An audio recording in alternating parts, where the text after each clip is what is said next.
All right, time being 6 o'clock, if I could ask everyone to shut your cell phones off or mute them, please. Commissioners, to turn your microphones on, please, so they are streamed to our YouTube Live. I will call the meeting to order. Please stand for our Pledge of Allegiance. I pledge allegiance to the flag of the United States of America and to the republic for which it stands, one nation, under God, indivisible, with liberty and justice for all.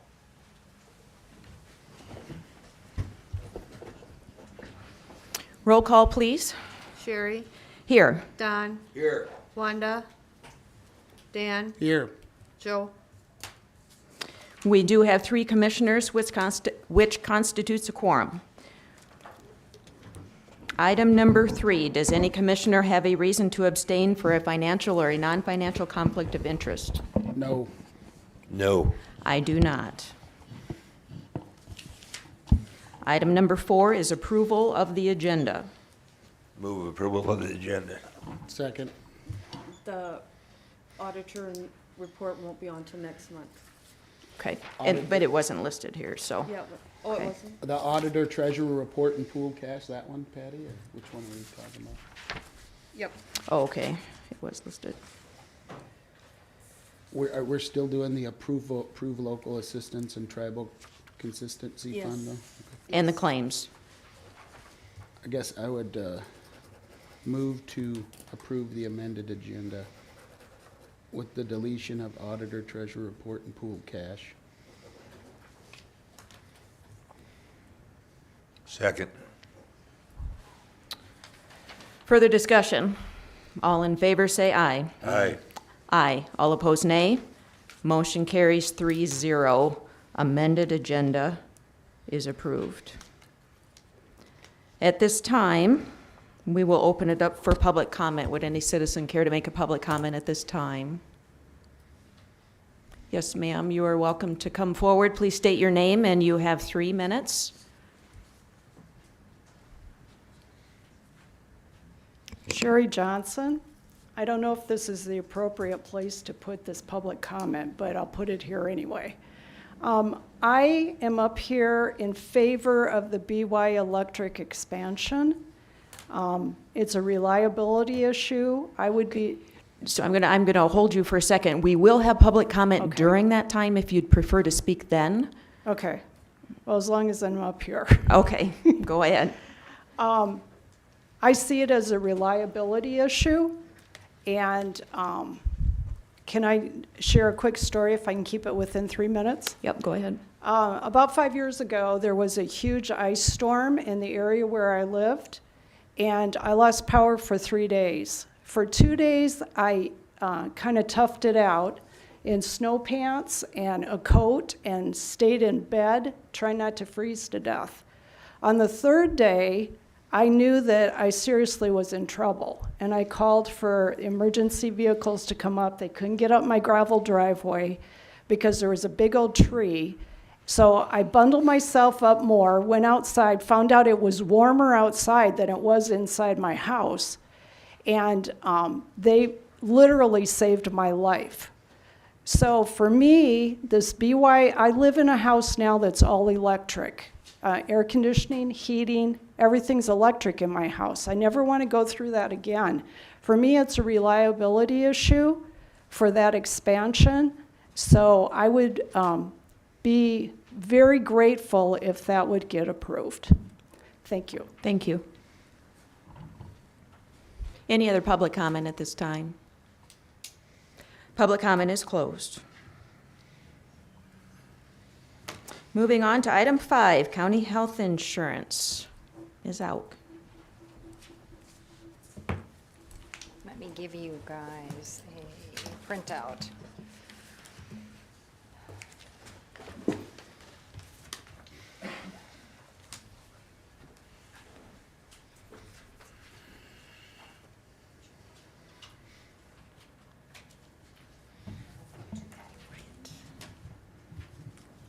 This is the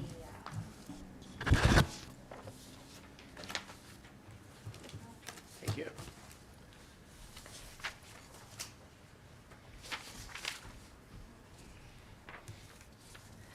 I'll start with this year's health insurance renewal did come in quite high. I know Patty had asked me what I would assume the increase would be, and I think we talked about 4 to 7%, and it actually averaged 21%.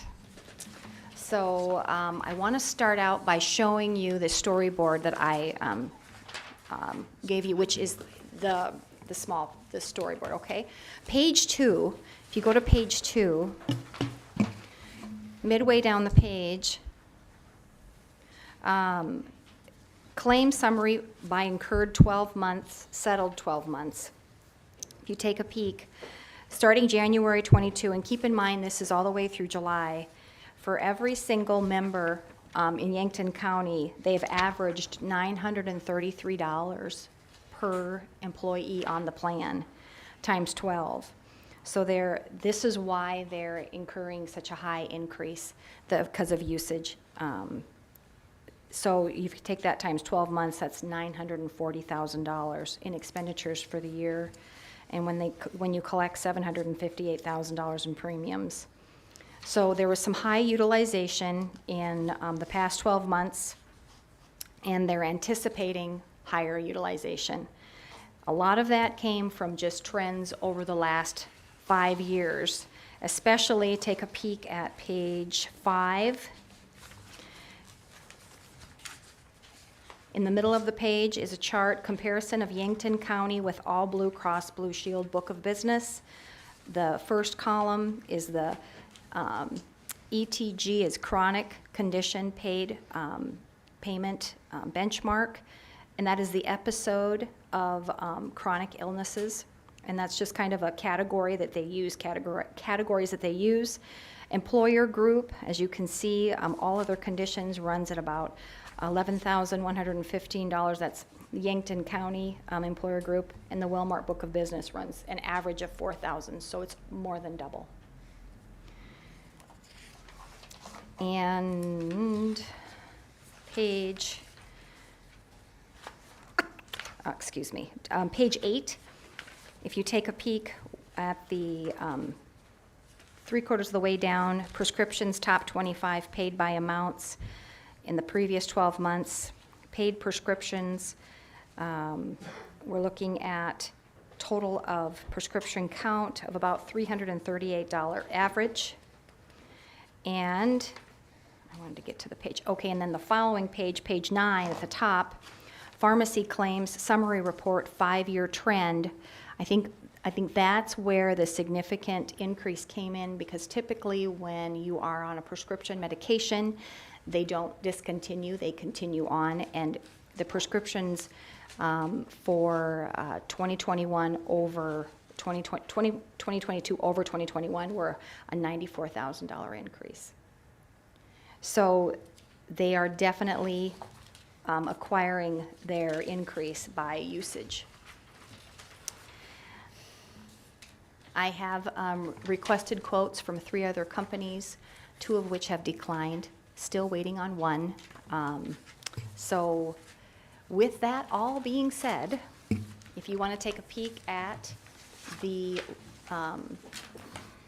enclosed information in reference to renewals, the first column is the renewal for the copay plan, the 2022 rate, the renewal for the health savings account, the $5,500 health savings account, the previous year's cost, the renewal on the $6,500 health savings account, and then 2022's cost. I contacted Blue Cross Blue Shield and asked them for some better options. We have pretty much hit the top of the max out of pocket for their large groups. I do have one alternate that I would recommend. They did also, I'll take this back, they did also recommend that we could change the prescription drug category that you are in with the Yankton County, but it was a savings of about $10 a month, and with your high utilization, I just did not think that it was worth it. just save $10 a month per employee when you have, which it would probably cost your employees more money out of pocket. It just didn't make sense. So eliminated those plans and introduced the alternative 3 and alternative 1. The alternative 3 is a lower deductible on the copay plan, which is your most popular plan, but that is where you're seeing the largest increase because of utilization, once again. So the alternative 1 is in reference to the $6,500 plan where you could actually increase the max out-of-pocket to $7,500. But there again, the savings is about $9 a month. So, with all of that being said, this is probably the easiest thing to understand, and this is what we give the employees to choose their plans. And this is where you really see the increases as far as for the county and for the employees. The county increase over last year's expense, because remember, the county pays the full price of the $6,500 deductible plan, which last year was $721.14. This year, it's $834.45, an increase of $113.31. Instead of percentages, sometimes it's easier to see real dollars. If you do the same program as last year, it does increase the copay plan per employee to $134.95 over last year of $45. It's a big increase, an uncomfortable increase, I agree, very uncomfortable. The HSA 5500, if you stay with the same program as last year, that's an out-of-pocket expense per month for the employees of $48.30. So your largest group of employers choose the copay plan. Largest group of employees choose the copay plan, and that's where the most significant increase is per month.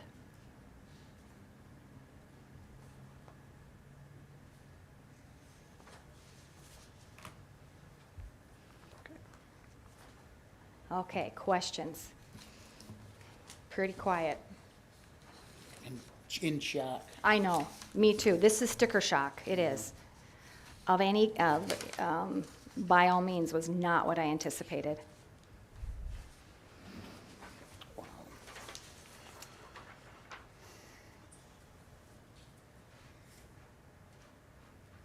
So if everybody stays on the current plan, the county share goes up about $112,000 a year. Yes, that's correct. Yep, which is 16% for us. Right. Because as you stated, the plan that many of the employees are on, they pay for the premium. They pay the difference, that is correct. And But if you- even the county share is significant. Sorry, Yes. Sherry. Yep, yep. So those employees, instead of paying $634, they're going to pay $1,619. $1,619, I shouldn't say it's $1,619, that sounds funny. So the families went up significantly too. Correct. You currently do not have more than 1 or 2 families on the plan. One right now is what it lists, and they currently pay $14,200, and this next year will be $18,745, which is pretty tough.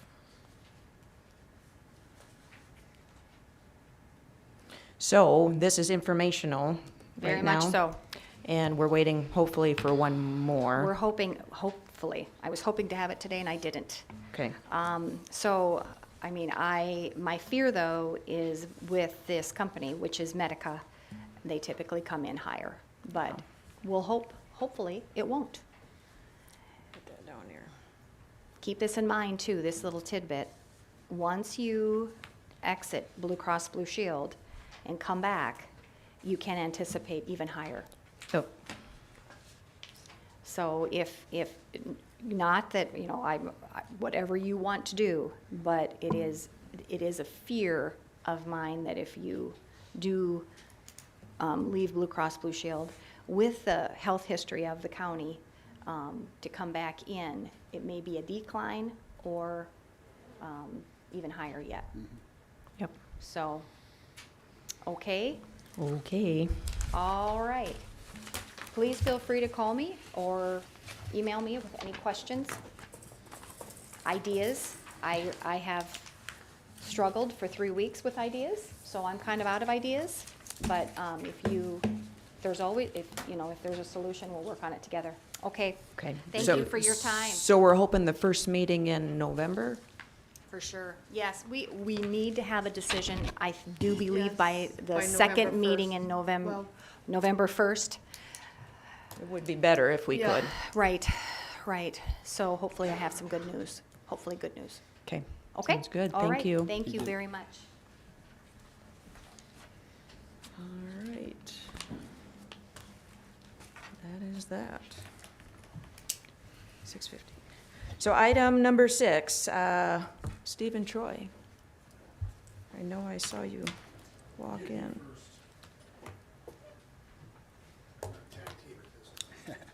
Hey, Steve. Good. Evening, everybody. First, we're going to start off with just my quarterly report. That pretty much stayed the same. Our call volume is staying the same, maybe a little lower, but we're still staying pretty busy. So I'm just kind of open it up right now for any questions.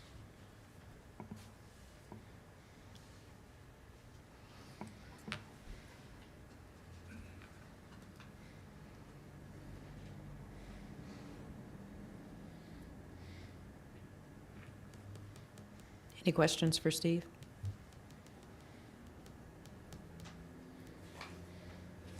So I think the first 4 pages are essentially your quarterly report, correct? Yes. So we would need a motion to approve that quarterly report.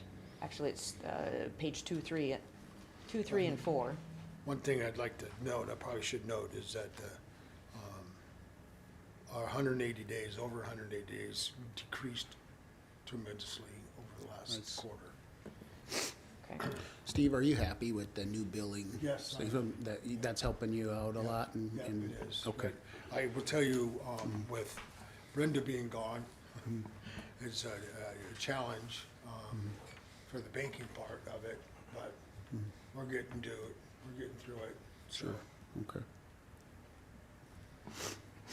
So I would entertain a motion to approve the ambulance quarterly report. I move approval of the report. Second.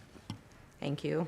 I think the next thing on, one of the next things on the item was. Hang on a second, we got to vote. Just a second. So any further discussion? All in favor, say aye. Aye. Aye. All opposed, nay. Motion carries 3-0. All right, next up, go Okay. ahead. The next thing is that we have, I have 2 employees, Troy and Daniel, that are both referred to as senior paramedics. That's becoming very confusing because their job responsibilities are different, dramatically different. So I would like to make Troy kind of in with the rest of the department, with the rest of the county, as assistant administrator or deputy administrator, I believe is the term. So Trail Boss was taken already, so we had to move on to something else. So, and then Daniel would be referred to as FTO, Field Training Officer, Supervisor. There's really no change in their job description nor pay grade. It's just a way to differentiate between what the responsibilities are. Okay. So have you written those up yet? Yeah, their job descriptions are complete, yes. Are complete? I didn't see them I didn't attach them, no. correct. Right. So tonight, we probably aren't going to vote on that. We'll probably just give you the go-ahead to bring those to us Okay, for approval. Does anyone have a concern with that? So essentially, it's the same pay grade, but instead of on the matrix, that little box that says senior paramedic, there would be 2 positions in there. One Right, would at this- be yes. deputy administrator, the other would be field training right. And down- officer? Field training officer, yes. Okay, And down the road, we can address, in a couple of years, whatever, we can address the whole pay thing, you know, what matrix, that's the word I'm looking for, is the pay matrix, so, Okay. okay? Anyone have concerns with this path? I do not. Okay. So Okay. I think you've got the go-ahead. All right, and I'll go ahead and make those changes and get all the, I have lots of job descriptions that have been updated, so Yep. maybe I'll just throw them, get them out. Next meeting will be okay, maybe? Okay. Wouldn't take very long. And then, one of the things before we move on to the scheduling staffing thing, I just wanted to, let you know that one of the, things that we're adding or to help with some of the staffing was Troy did a, emergency vehicle operators class. And a number, I can't remember a number, a good deal, how many was in that class? 17 of our first responders throughout the county took that class, and there's a handful of them that want to help out by becoming just drivers for the departments. That's a good idea. Which will help Yeah. Good idea. with the overall scheduling as well, hopefully. So, Lot less training involved in that. and- yeah, and it was, Somebody's gotta yeah, do it. because so- all you do is, the training involves infection control, HIPAA, an emergency vehicle operation aspect of it, and I can't remember what the other two things were. I don't recall what's on my head. I don't either. That's a lot less training. Yeah, Yeah. wait, I mean, I think you did it in 4 or 6 hours? Yeah, so, a Gotta lot get less training. creative solutions to fill the We're schedule. trying everything to get, trying everything. Right. So, I can't remember, I don't have the agenda right in front of me, but Troy does. I think we'll move on to, staffing and scheduling, is that? Yep, pretty I much. turned this over to Troy. He's the one who's been working on it way before, when I was still out, so he gets Okay. the privilege. Thanks, Steve. Hey, Troy. Hi, guys. Good evening. I've been actually doing the scheduling for the Troy, ambulance for. give your name and Oh, my name is Troy Kalman, and I am senior paramedic Thank at you. Yankton. And I've been doing the scheduling for the ambulance for several years now, probably about 4 or 5 years.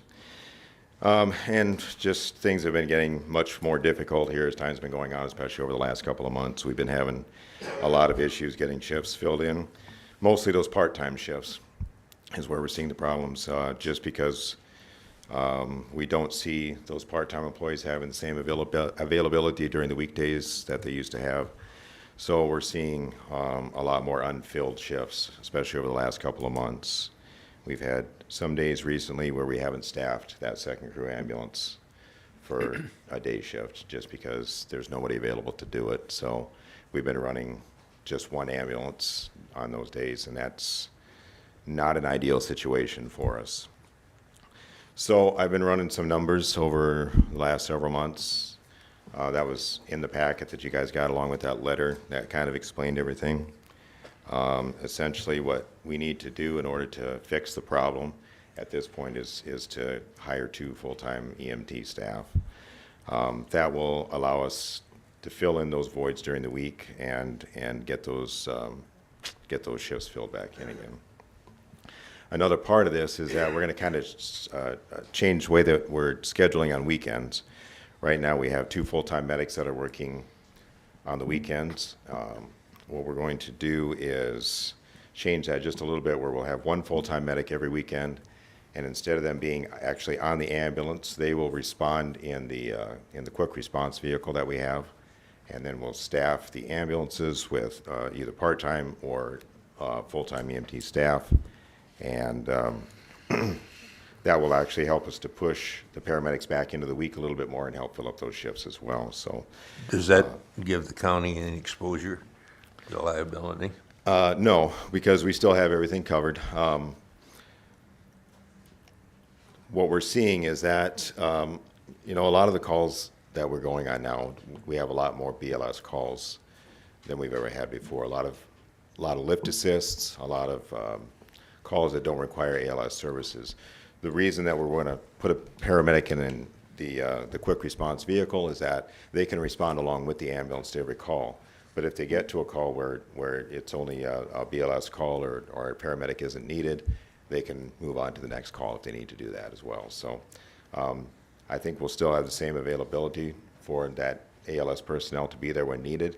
It's just that instead of having those 2 paramedics on the weekend, we'll be able to put 1 paramedic back in the week where they're needed a little bit more. Do you guys have any other questions about that?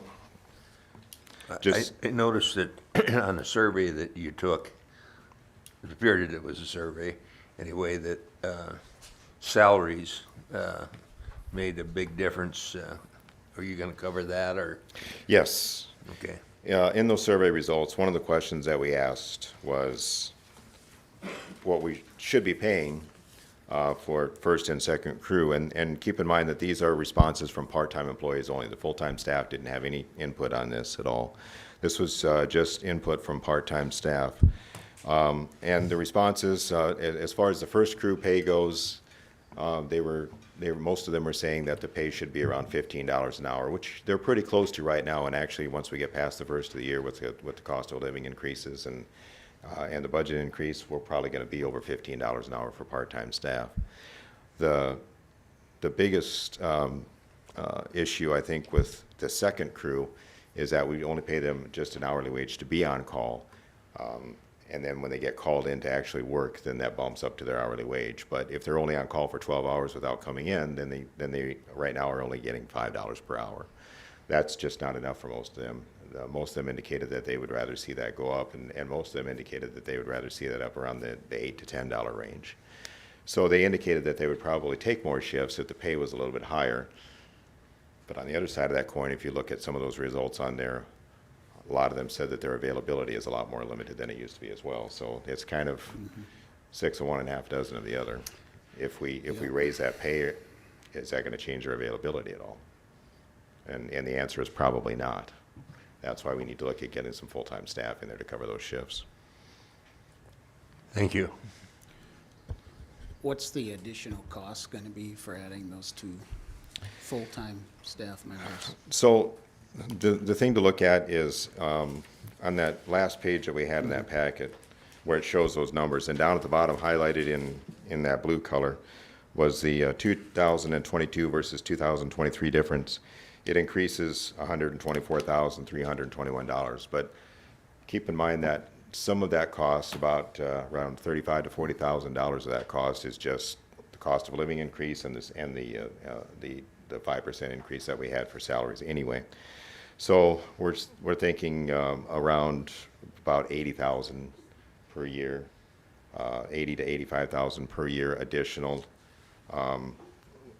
according to what we weren't planning on spending for 2023, is about what's going to cost extra. The salaries are already being paid out to the part-time staff, so we're really just giving that salary to full-time staff. It's the benefits that are going to be added on there. The other thing to consider in this is we are having a hard time covering shifts. So some of our full-time paramedics are working extra shifts on top of what they normally work. Yes. And when they do that, we pay them time and a half to do that. The other side of that coin is you can only work your good people so long before they say this is too much. Yes. And then you start losing paramedics. And right now, finding a paramedic is like finding a needle in a haystack. Yes. And that is not uncommon. If you followed the discussion out at Pier, they made the statement that their ambulance provider, which is a separate entity, hires people from California and Washington just to have paramedics. And that's why their costs are going from 100 and some to 400 and some thousand. This is a national problem. Paramedics are in very short supply. And I said in that letter that Sanford's EMS program in Sioux Falls right now, they only have 6 paramedics enrolled in their program, and they will not graduate until May of '23. They have another program that began this fall. It's a 2-year program. The next class that graduates in May of '24 only has 8 paramedics enrolled.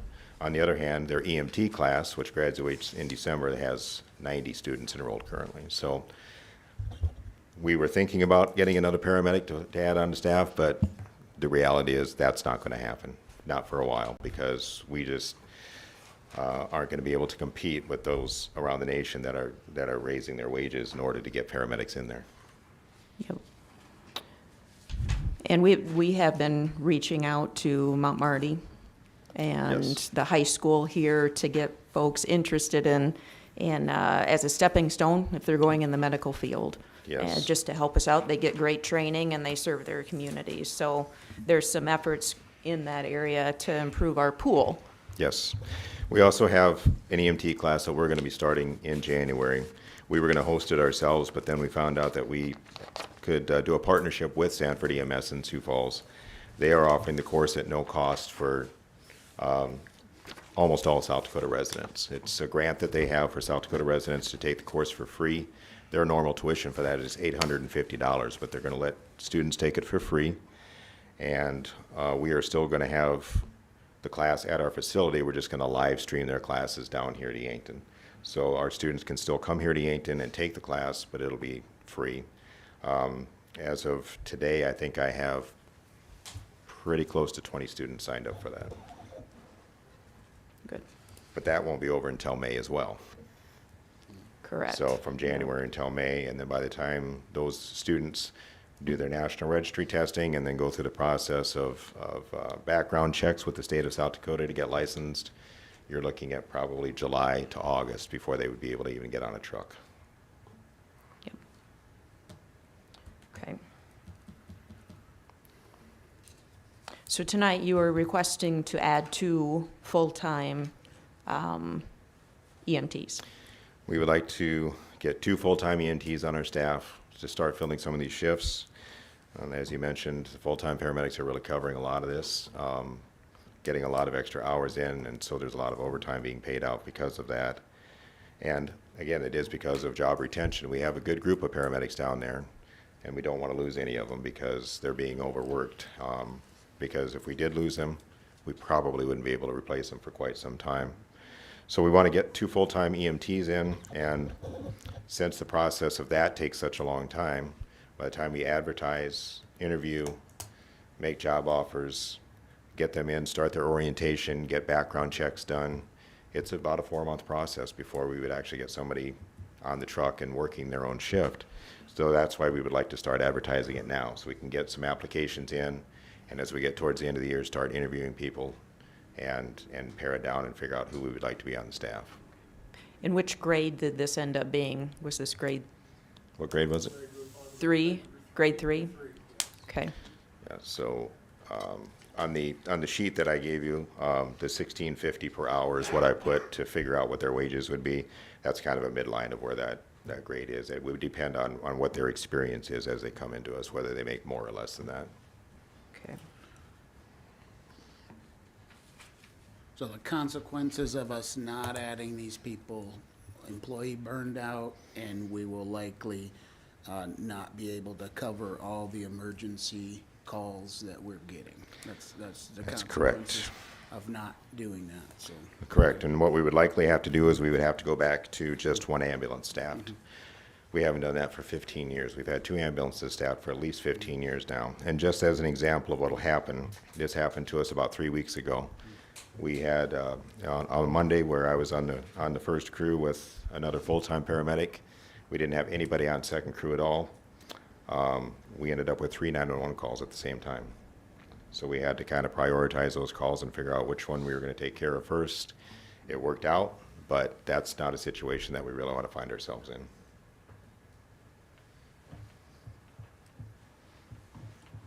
Any other questions for Troy or Steve? Would these 2 positions allow you to look at more situations for transport? To do interfacility transfers, you mean, Don? Yeah. Yeah, it would. We haven't been doing a lot of interfacility transports just because we are so short-staffed. And there's another part of that, too. A lot of the places where these patients would go up in Sioux Falls or Sioux City, they don't have beds for the patients either. So Sacred Heart really isn't sending a lot of their patients out right now because of that reason. But when they do, they end up either calling a transfer service down from Sioux Falls or they go by aircraft. But if this allowed us to do more transfer business, it would reduce the cost too. Yes, absolutely, yep, Yeah. it would. So at this time, if there's no more questions, I would entertain a motion for any action that we would like to take. I move approval of the request to hire 2 EMT for At- the West Yep, at grade at 3. grade 3. Do I have a second? I will second it. Further discussion? All in favor say aye. Aye. Aye. All opposed, nay. Motion carries 3-0. All right. Thank you all very much. You're welcome. Thanks, Troy. Thank you. Thanks, Steve.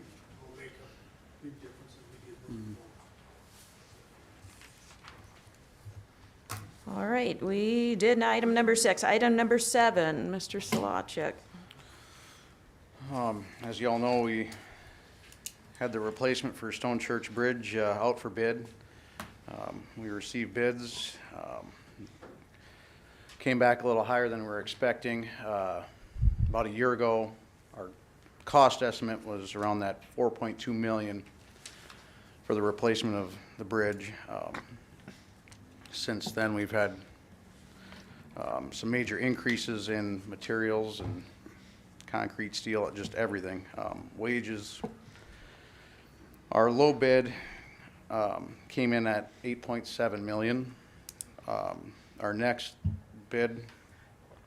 highest bid was 10.5, and our highest bid was 12.3.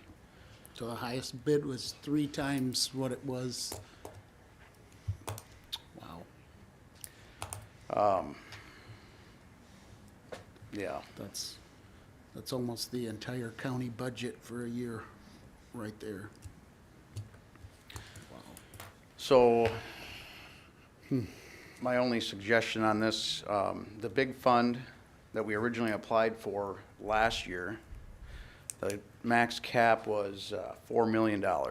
This year, they raised it to $8 million. Talking with Doug Kinnenberg up in Pier, the guy in charge of the big grant. Anyways, we can reapply this January for more funding. So that's my suggestion is, as of right now, we reject all bids and reapply in January. If we don't have good results this coming spring, I'm being awarded more, then we always have the option that we can apply for this new federal grant that just came out this year. Back, I think it was June 6th or June 10th, there's a new federal program that came out to where a guy could apply for 1 bridge or 5 bridges all at once. It's something I think in the future we need to go after pretty hard. And I've been talking with Federal Highway about that. I just talked to him this morning, and they did not have a set in stone.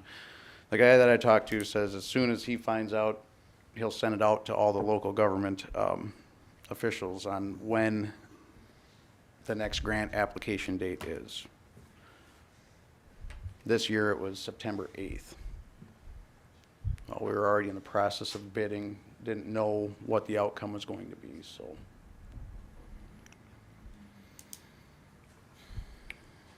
Any other questions for Mike?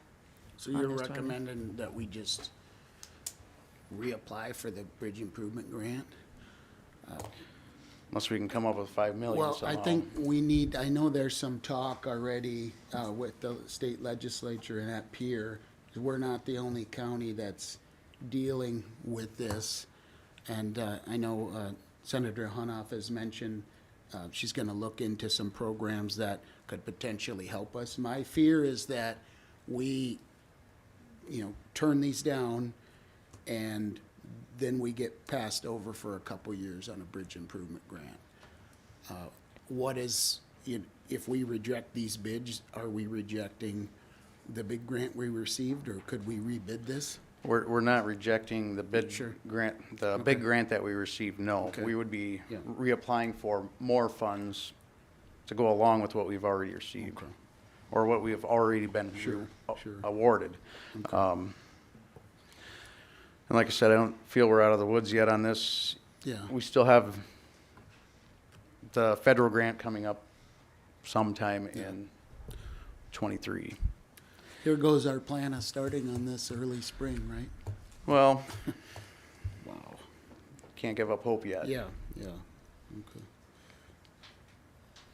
And that is one thing too, in the future, maybe this all work, maybe it all happened for a reason. Like I said, the federal highway program, they also like bundling projects, so we're doing them PE grants. Yeah, That's why. Those are being done. And this bid is only good, we have to act on it in 30 days. Is that Right. correct? As soon as we open it, we have 30 days to act on it. So it's not like we can put this decision off to the next meeting. We Right. need to decide tonight. And as Mike said, unless we've got the extra 4.5 million sitting around, we can't do it. So I'd entertain a motion from Mike's recommendation to reject all bids. I move we reject all bids.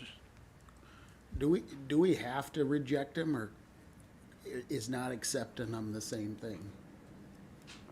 I mean, I guess I mean, we'd have to vote to accept the bid for it to move forward, as opposed to, I still need an official answer, so that way I Yeah. can contact the bidders and let them know.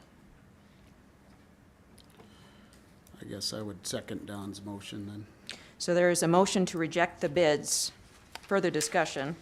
All in favor say aye. Aye. Aye. All opposed, nay. Did you vote aye, Dan? I didn't hear you. Yes. So it is 3-0. Motion passes. Any other updates before the snow flies? I'm waiting. No, no snow. All right, thank you. Thank you. Thanks, Mike.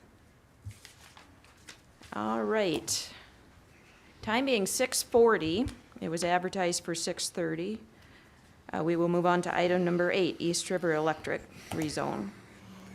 This is a second reading for ordinance 22ZN10 establishing permanent zoning regulations for Yankton County, South Dakota.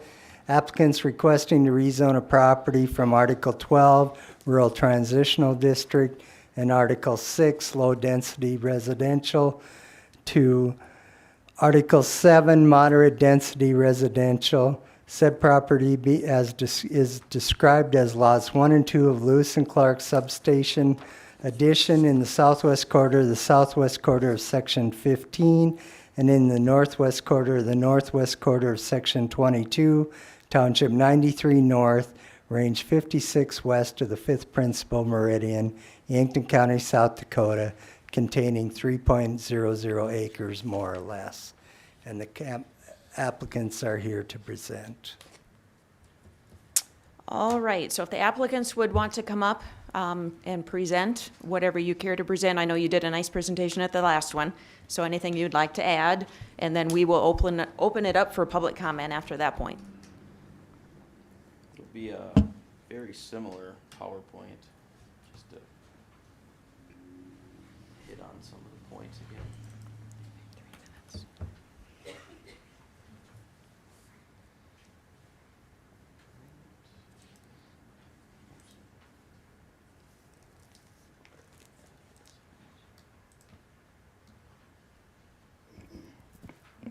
Just slide over. All right. So Jure, Go ahead and state your name for the record. Jure too. Wire with East River Electric. Once again, thank you for allowing me to be here to talk on this rezone request for what we're calling the Lewis and Clark substation. A little background, I didn't get into this last meeting, but with East River Electric is a cooperative, is a wholesale power supplier that serves 24 rural electric distribution cooperatives and 1 municipal electric system in eastern South Dakota and portions of western Minnesota. We're headquartered in Madison, South Dakota. For 70 years, East River has been serving member cooperatives with reliable, affordable, and sustainable electricity. Our member systems distribute that energy to their member owners, power their homes, farms, businesses, and their lives. Bonhomme Yankton Electric is the member cooperative that provides electric distribution service to electric customers in the Yankton County area, and specifically to the area near the Gavins Point Dam along the Missouri River. Specifics on the project: the original East River transmission line and Gavins Point substation was installed in 1970. It is served by 2.5 mile long radial transmission line with access issues. We're not easily able to get our bucket trucks and our linemen to the area to service or respond to issues. New customer, or the existing system is reaching its load serving capabilities, which means it's maxed out. There's not a whole lot of growth left in that system. To address the load growth and reliability needs to our member, East River has evaluated several options based on cost, reliability, and impacts and feasibilities. I did skip over there one. There's a new customer. I don't know all the specifics on that addition, but from what we're hearing, they'll be online 2023. I don't have a whole lot of other additional information on that, but they would be on this system. East River, excuse me, East River has proposed a new Lewis and Clark substation and associated transmission line. The new substation will be located near the high growth area that allows BY Electric to install more distribution circuits to more efficiently serve the area load growth and increasing reliability needs. The new substation and transmission line would provide redundant power source and provide capacity for future load growth and provide stronger ties for load transfers during system outages. East River is seeking the rezone of this property to accommodate to the platting of a smaller lot and to allow for the utilization of the substation on this property. Here's some specifics on the number of people or members impacted. Currently, there are approximately 1,900 meters on this in this area. There's 1,500 campsites in the same area served. Over 4,600 people will be or are would benefit from this upgrade. They'd have the improved reliability, as we heard earlier. Approximately 3,700 campsites or people at the campsites would also benefit or be affected. So that's a total of about 8,300 plus members will benefit, and that's presently with no additional growth as we are forecasting or seeing in your guys' area. Here is a quick site layout. We've seen this last meeting. We've got bushes here on the west, spruce trees, maple trees. We're working with arborists and different nurseries on the design here on the north and east, and we did add these 2 rows of 10 each spruce trees on the south here that we discussed in last meeting. We will be putting those in at about the 6 to 8 foot height. That's just what was recommended for the best success in this area. We did break this area or this purchase into 2 lots. The northern lot, which we just saw with the substation, and then what we're calling Lot 2 would be on the south side of that current shelter belt. Lot 2 was included as part of the original purchase agreement for the minimum amount of land from the current landowner. Lot 2 will not be utilized for a substation expansion. East River has no plans to utilize the Lot 2, the south lot. We will make notes to that effect in our right-of-way files for future references. As I mentioned on that last slide with the trees, the 2 staggered rows of 10 trees in each row, there'll be Colorado blue spruce will be added to the north of that lot line, not in the right-of-way. East River will utilize a nursery specialist to assist with the selection, planting, and maintenance of those trees and the trees on the northeast and the bushes on the west side of the site. We will also incorporate a watering method, we're still working on that well. We haven't got that ironed out, but it's in our best intention to keep all these trees. It's a significant investment we'd be putting into the property to screen the site, so it's in our best interest to keep those trees and bushes alive. We will use a grass barrier to protect weeds. Everything outside of the fence line will be seeded and around the trees with grass. Lot 2 will also serve as a buffer to the adjacent properties to the south. East River will continue to allow the present owner to utilize Lot 2 for agricultural needs. They'll continue their, I assume, corn and bean rotation. And East River will continue to allow the HOA lots and maintenance along the lot to continue as presently being done. We won't restrict any access across Lot 2. Fencing and trees along the west of the property line will remain as well. We do not plan on removing any trees at the moment. Again, here are some pictures of, here we're looking at Lot 1. This will be where the substation will be. Right here, we're looking, this is Deer Boulevard looking to the south. Again, the site would be right in here. Here we're looking at Lot 2 from the east. These are the trees that are currently there, the fence, and we'll add our screening right here off the right of way. Here we're looking at Lot 2 again along the fence line from an approach. Looking south, we'll leave that fence in, we'll leave these trees. We have no intent to change anything on Lot 2. Here's Lot 2 looking south from the north property. Again, there's the fence. Same scenario. Right here, what we're looking at is a substation in Brandon Valley. This is older. I can't say it will look just like this. This is an older technology. Same concept, but we get a view here of what the trees would look like or will look like to help screen. And the same substation, different angle.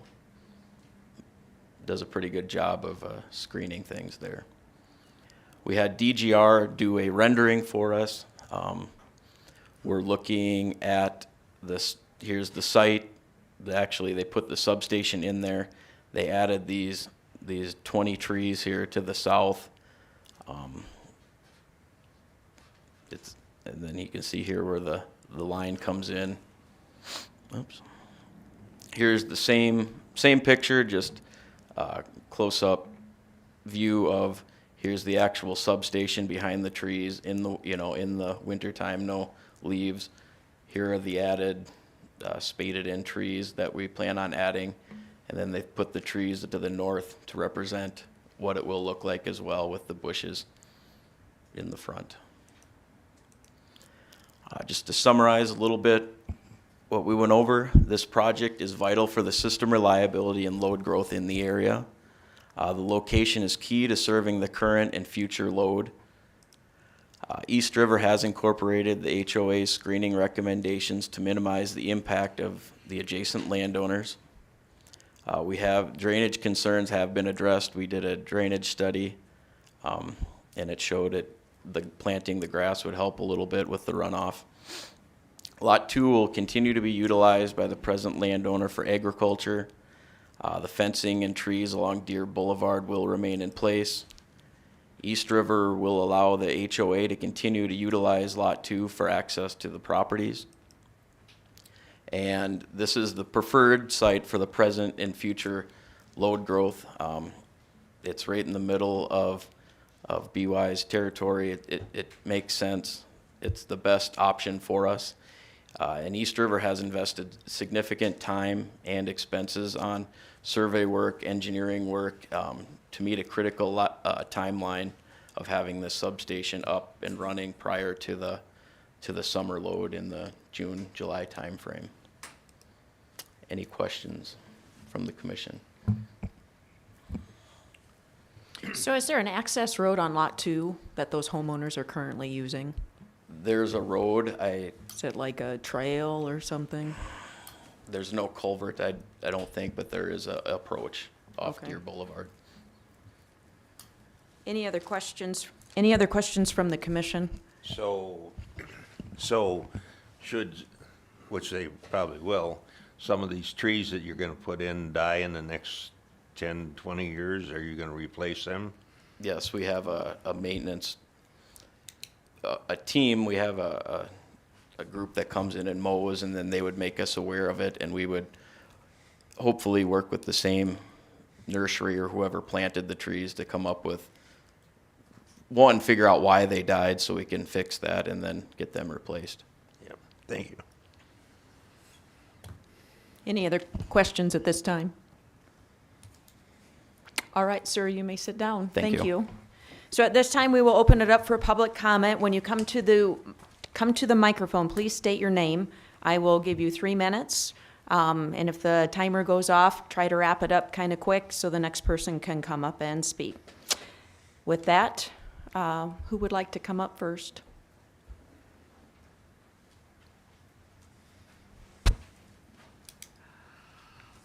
I am Amy New of Lewis and Clark West, and I request that the application for rezoning be denied.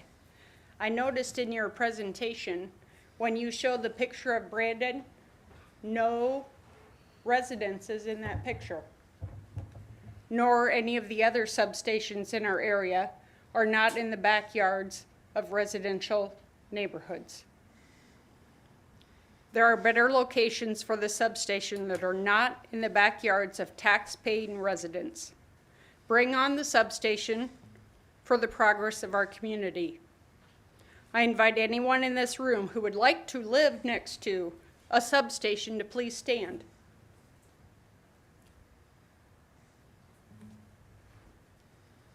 We don't want to live next to one either. Please find a location where you're not in our backyard. Their stake from plotting this area is in the middle of a tree in our backyard. There is room at the north end of the field near a commercial property. There is room at the east end of this field near a grove of trees. Property owner is willing to work with other locations. My request is that you please deny the request for rezoning. Thank you. Thank you. Would anyone else care to speak tonight?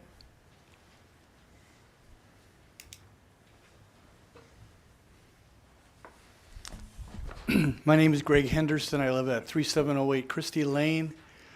So Lot 2 is bordering on my backyard.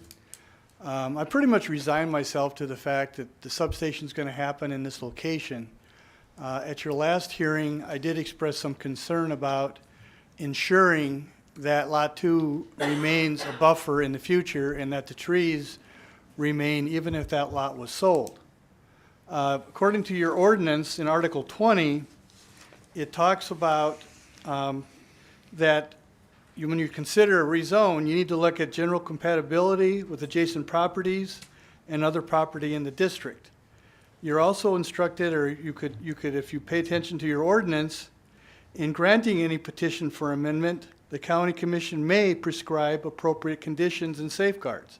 Now, I understand that your legal counsel has advised you that you cannot prescribe appropriate safeguards because maybe it won't stand up in court. What I'm asking you to do is consider suggesting, encouraging, or some other way of making it clear to East River and BY that this lot needs to be protected in the future and those trees need to be protected, even if it's sold. Does that mean an easement? Does that mean a deed restriction? I heard a representative from East River say last meeting that they would be willing to put a deed restriction on Lot 2. Those of you that were here heard the same thing. But the suggestion for that is going to need to come from you all. So again, I'm not happy that it's going to go in. I'll live with it. The neighborhood will live with it. But we'd like some assurance, to whatever degree you can, that this thing is going to be screened for a long time. The other thing you may want to consider is in the future, amend your zoning ordinance to make this type of facility a conditional use. It's not that unusual to have it as a conditional use in other ordinances. So I'd ask you to consider that because that would give you as commissioners some teeth to enforce conditions, not just suggest. So again, I'm asking you to consider that. I'm realizing it's needed for the future of the area, but I think you also need to consider the future of the people that live there if this property changes hands. Thank you. Thank you. Any other citizen care to come to the microphone? My name's Tim Kellen. I live at 3710. So that one picture where you could see the house, that's me. And I just bought that house, right? I just moved here based on the fact that I was moving next to a farm. So I urge not to rezone. I mean, we can't staff enough EMT the way it is. Deer Boulevard, I came here from Phoenix. Deer Boulevard's one of the busiest streets I've lived on. And I lived 29 years in Phoenix.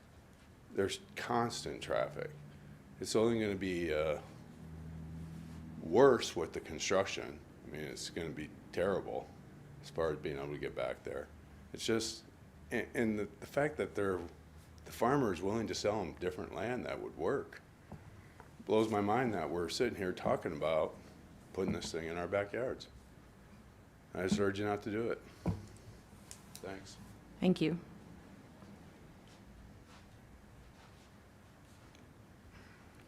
Any other comments?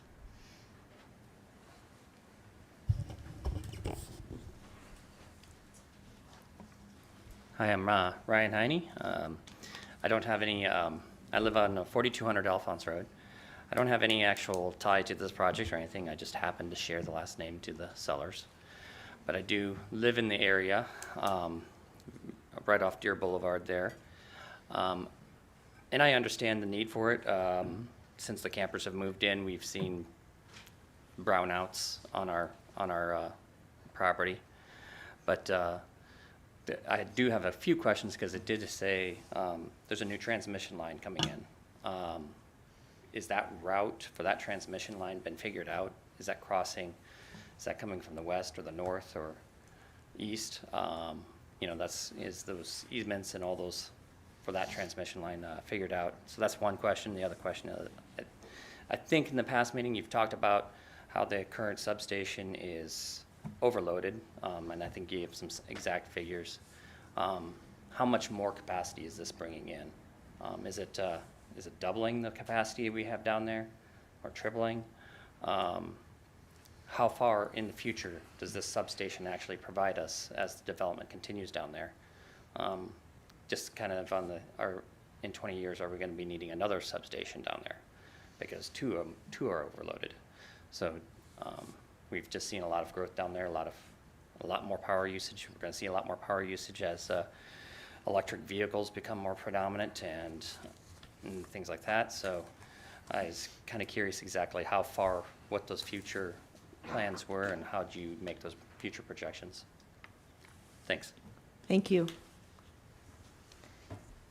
Any other citizens care to comment?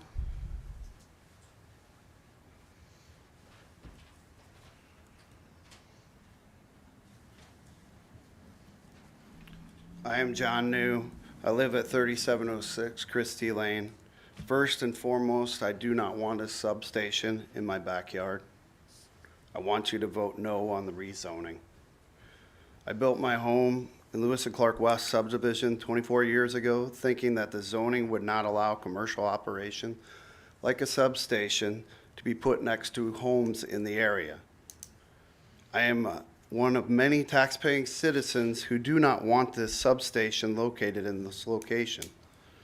I am frustrated with BY Electric, who I'm a paying member in 2 locations. This does not fit the area down where it is proposed. It is commercial use. There are 8 substations in Yankton. None are in residential areas. The property owners They said they could move the substation anywhere in the field if it didn't interrupt their pivots. This is a beautiful area, and it's been getting developed very quickly. Yankton needs lots of spots to put affordable housing for people to live for our available jobs. This does not fit in the area. It needs to be in a commercial area and down close to 52 and allow this to be used for homes. As I understand it, BY said they could move the substation. We need to give a lot of thought to rezoning land. People invest their life savings in their homes that rezoning can change values for with a vote. This is the precise reason to have zoning ordinances. I ask you to vote no on the rezoning.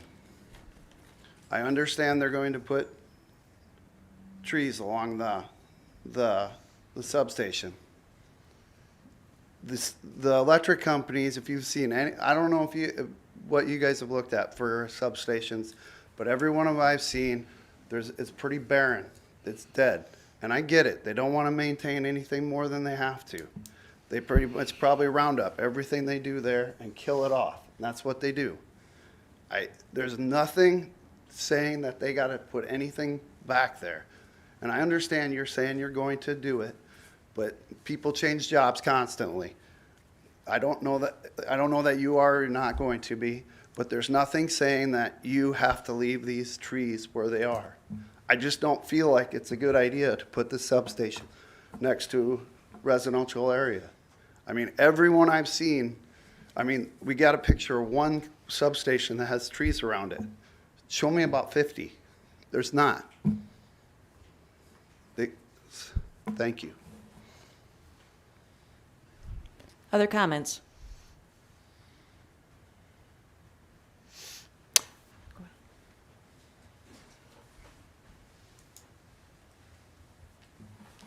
Hi, I'm Stephanie Horst, General Manager of BY Electric.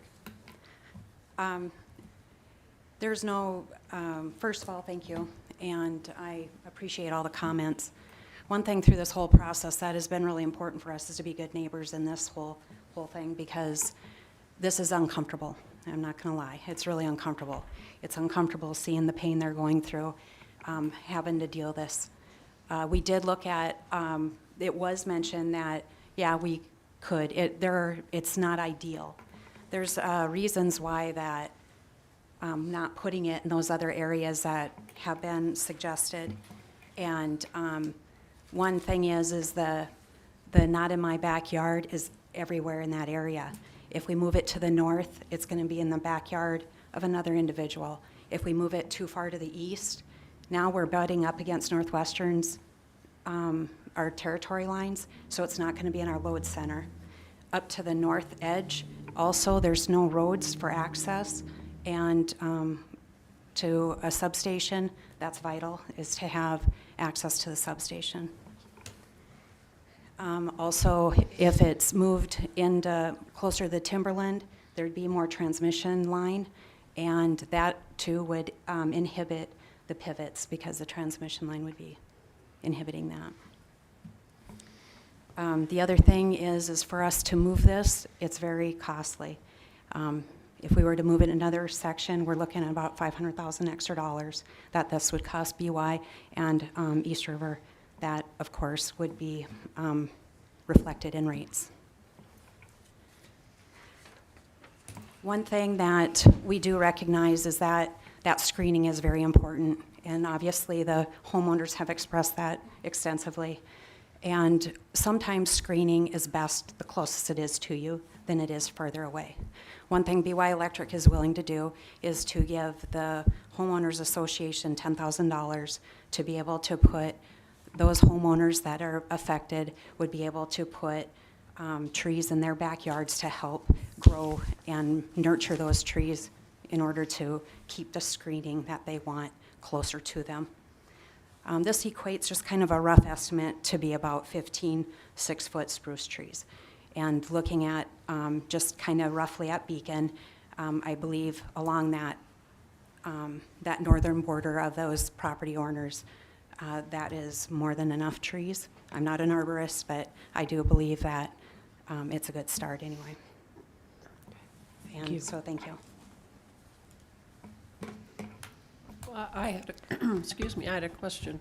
This $10,000 to the homeowners association, is this in addition to the trees that BY was anticipating putting there? You're gonna have to go to the microphone because our viewers at home can't hear you. This $10,000, we thought the best thing to do is to give it to the homeowners association, since the group is a unified group that has been represented here. And then they can look at where that screening needs to be for their development.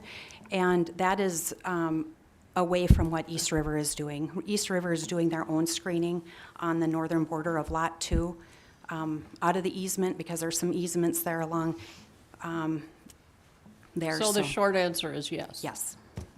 Yeah, in addition, sorry. Just thought I'd clarify, yeah. Do you have any other questions? Thank you. Other comments before we close public comment?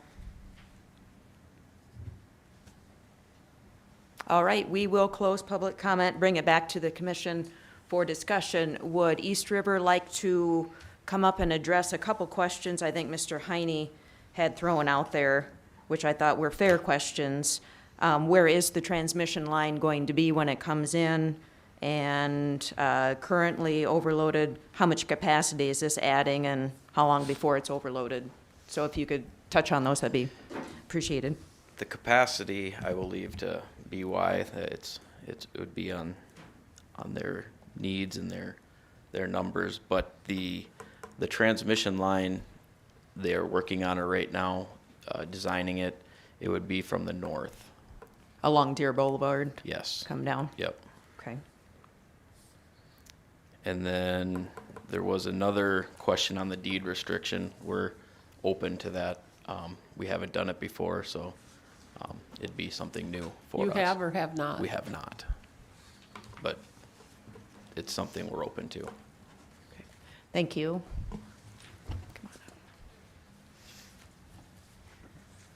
Yes, as far as load, what this substation will do will be more than sufficient for future needs. There's the capability for the amount of bus room on that to expand in that footprint. So there would be no reason for another structure to be in that area.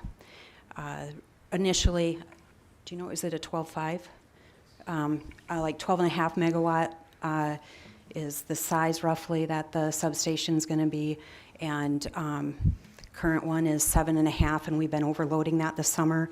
So, and then we have another 2 megawatt large load that anticipates, well, pending materials. So we're looking at about 6 megawatts already being transferred, hopefully within the summer over there, so that there's some room for both of them to do some switching. What this also does, one thing that Jerry had mentioned is that radial feed, and they're not able to get in with the Gavin substation that mile, or 2.5 miles, that if there's a problem, then we would be able to loop feed that through this other substation and be able to carry some load and transfer some stuff. Right now we don't have that capability, so anything that keeps me up at night would be losing transmission to Gavin substation. A third of our meters are on that substation, and we have 10 substations, and a third of our meters are on that, so it's pretty significant. Okay, thank you. All right, does the commission have any further questions for the applicant at this time? I got a couple questions for the individuals, for John and Amy. Is there anything we... Dan. Yeah, it's on. Towards you It's on. though. Is there anything we can do to make this more palatable for you? I know you guys don't want that there. I understand. Is there any conditions or safeguards where, I know you won't be happy, but you could live with it? Yeah, and I know it's gonna cost you more money and there's more engineering fees, but there's a lot of questions here, like where you obviously don't have some of this figured out with the lines going there, but there's about 20 houses down there, and roughly, we're gonna say they're worth $400,000 a piece. That's about $8 million in property. I mean, and there's gonna be a lot more. There's neighbors across the street that I'm not even including in that money. So there's a lot of money that it's at stake, not just what you guys are spending on that. I mean, to move that a half a mile to the east is what I'm talking about. And Heine said that that wouldn't be a problem. I don't know why it would be a problem to put it, the pivot swings through, over the, right by the road, the same way as it would across the field over there, towards the trees. And that's gonna hit one of your transmission lines that's coming in there. I know you'd have to come back to hit the one that comes down Deer Boulevard. And I know that's gonna cost you money, and we've heard numbers from millions of dollars down to $500,000 or something, but yeah.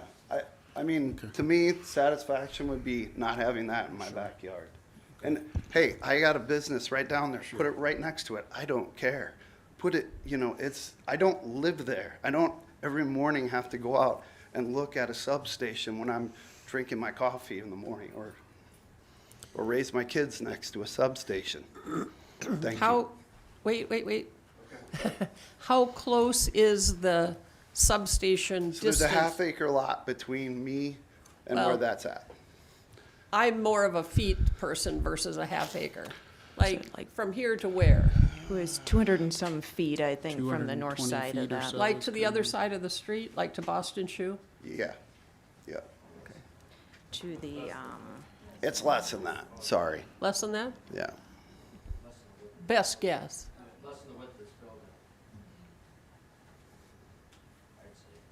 Map says about 220 foot, 220 foot. Property line to property line?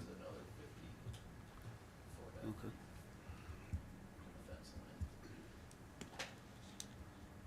okay. Thank you. Okay. So other discussion? Deb, why did you say that, or I guess I haven't heard you say it, but the planning commission, number 15 on Article 20 says we can prescribe appropriate conditions and safeguards. Are you not recommending that? I know we've done that on rezones before. Is that something you're not recommending at this time, or? I believe Mr. Clemish talked to the zoning office, and they had that question at the Okay. planning commission. Okay. And the recommendation was that it would be better to put it in the actual purchase agreement, to do it that way versus the commission to put conditions that may or may not be able to be enforced.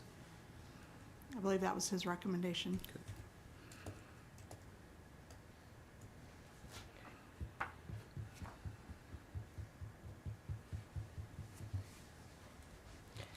So you want them to amend their purchase agreement? I think that's what they've been talking about already, is Well- all of the things that they had agreed to do. Well, talking about and having it in, or, I am unsure where they're at with all of that, but As far as the purchase agreement, You might- Use them. with the purchase agreement, it'd be just, you know, for the property with the current owner, all the screening and additional added, I guess, features from our typical substation was what we came up with, just to be good neighbors, to do the right thing. so basically the recommendation was that the parties agree to what conditions they were going to have versus the commission. I get that, but amend the purchase agreement essentially? I mean, because if they're not amending the purchase agreement, then, and the commission's not doing it, then they don't do it. Oops, that's too bad. I believe that was the discussion with the deed restrictions and everything else that they talked about. I get that, but that again requires Heine's to do something, or West Yankton, or whatever it is. And like I said, it's not something we've done in the past, but if that's part of the rezone, we can make that work.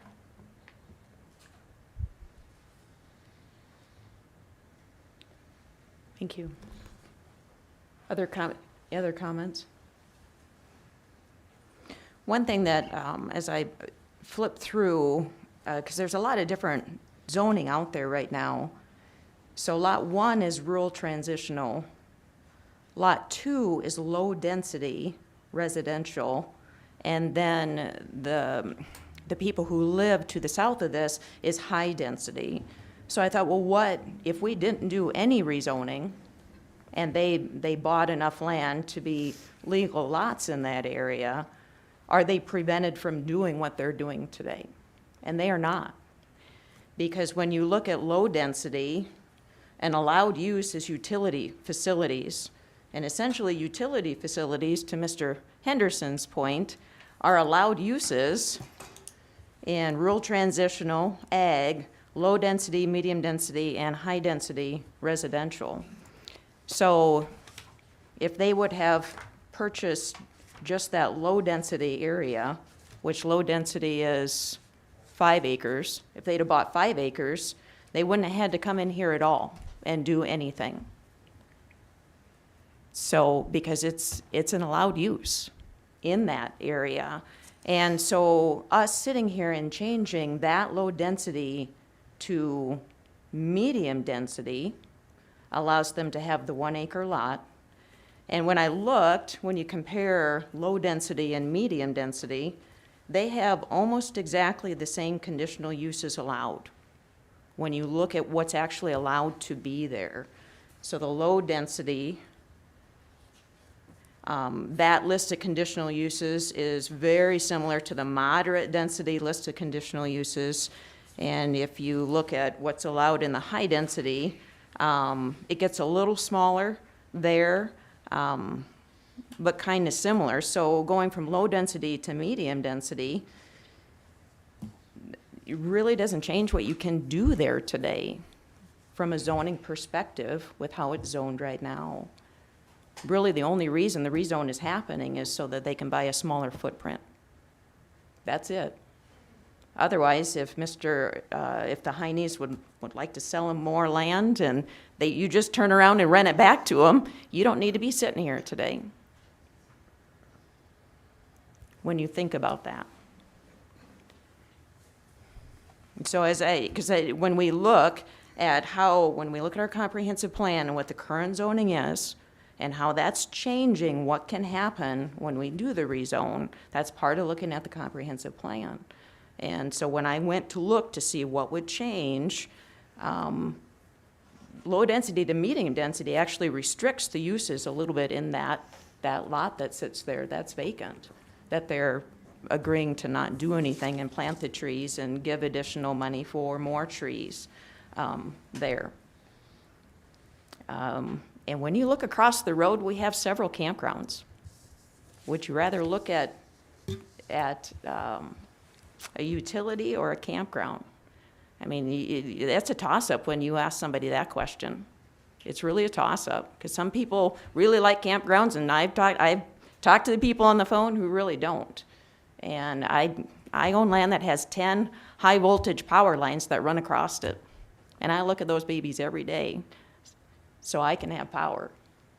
So it's certainly a balancing act, but again, we have to go back to what the zoning says and how this would change that function.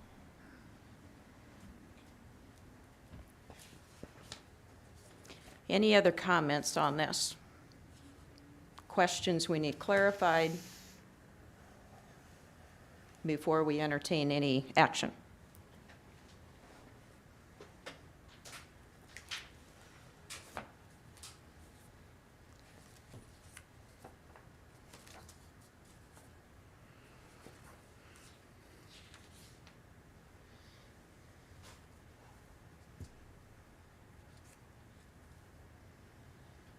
Any questions on the comprehensive plan? The land use is allowed before and after the zoning regulations.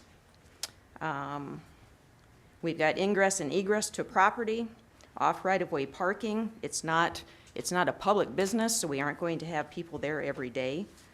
Refuse service areas, because it's not a functioning business, probably don't need to be address utilities with reference to locations. I think that's, the whole project is about utilities. They've covered screening and buffering with reference to type, dimension, and character.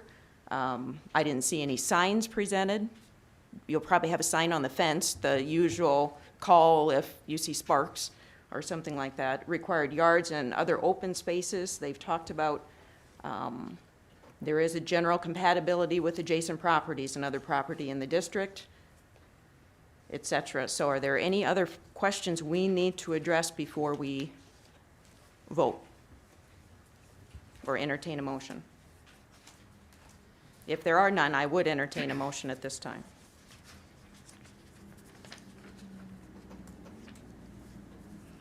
I'll move to approve the rezone request by East River Electric. Does that include the mandatory screening and the $10,000 to the homeowners association? Your motion? Yes. And based on findings of fact from the Planning Commission as well. Then I would second it with those additional conditions. Okay, so the motion, if I'm stating it right, is for approval with the presented screening and the additional $10,000 to the homeowners association based on findings of fact from the Planning Commission meeting. So I have a motion and a second. Do I have further discussion? Roll call vote. Don, Yes. Wanda, Yes. Dan, Yes. Sherry. Yes, motion passes 4-0. Thank you. Thank you, everyone, for coming. Item number 9, E911 Ordinance 11 Amendment, second reading.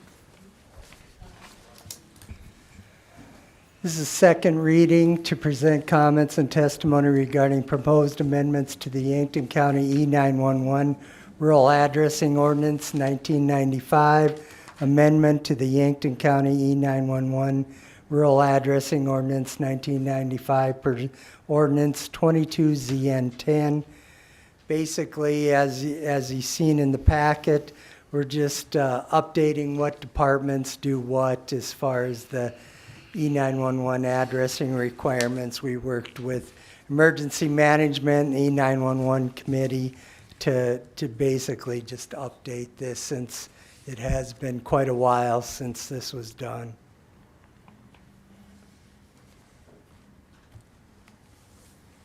All right, this is a second reading. At this time, would any citizen care to make a public comment on the changes to 911 addressing? I will close public comment with none stated. Bring it back to the commission.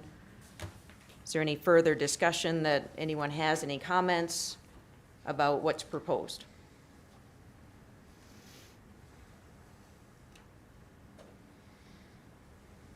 If not, I would entertain a motion to approve County Ordinance Number 11, establishment of a rural addressing system. I would move Or to- wait a sec, is that the right one, or is that the old one? Yeah, 11. 11, okay. I just want to make sure I wasn't reading the old one. Okay, sorry about that, Wanda. I'd move to approve the E911 Ordinance 11 Amendment. Second. So I have a motion by Fox, second by Clemish, to approve Ordinance 11 Amendment. Further discussion? Roll call vote, please. Wanda, Yes. Dan, Yes. Don, Yes. Sherry. Yes, motion passes 4-0.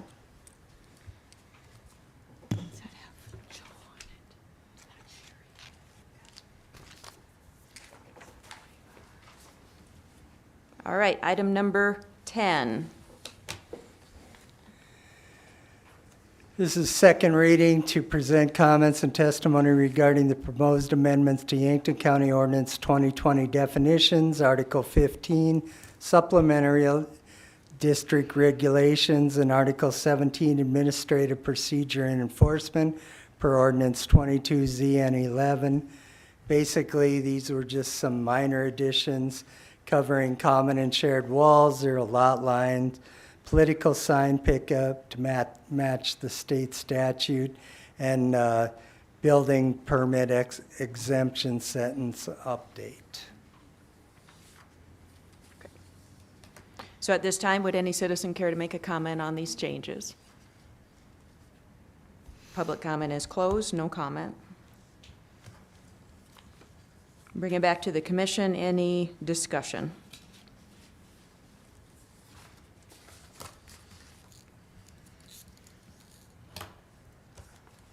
I would entertain a motion. I'd move to amend the definitions in Article 14, Article 15, and Article 17. Second. So motion by Fox, second by Kettering, to amend Articles 14, 15, and 17 as presented. Further discussion? Roll call vote. Wanda, Yes. Don, Yes. Dan, Yes. Sherry. Yes. Passes 4-0. Item number 11. We have a bunch of plats. Yeah, we have 4 plats tonight. First one being plat of Healy's Conservation Easement Tract 1 in the southwest quarter of the southeast quarter of Section 28, Township 96 North, Range 55 West of the 5th Principal Meridian, Yankton County, South Dakota, containing 1,666,935 square feet, or 38.27 acres, more or less. Move approval of the plat. Second. So motion by Kettering, second by Fox. Further discussion? All in favor say aye. Aye. Aye. All opposed, nay. Motion carries 4-0. Second one is the East River Electric plat that we just discussed.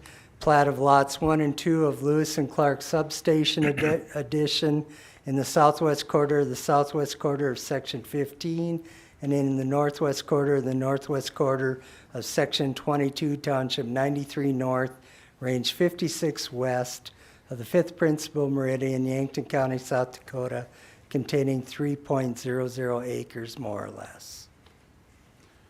So the one we just did, Correct. don't we have to wait till it's actually rezoned to do that? We Not can for do the it now? plat if it's been. Okay.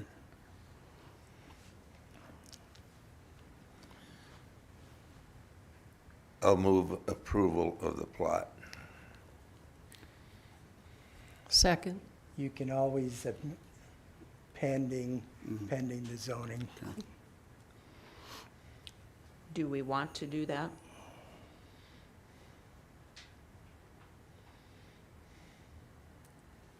Dan? I don't think we need to, with what Gary said. Okay. So the motion is to approve the plat as presented. Motion by Kettering, second by Fox. All in favor say aye. Aye. Aye. All opposed, nay. Motion carries 4-0. Plat's approved. Next one is plat of lots 12 and 13, Block 3, Law Overlook subdivision in the northeast quarter of Section 18, Township 93 North, Range 56 West of the 5th Principal Meridian, Yankton County, South Dakota.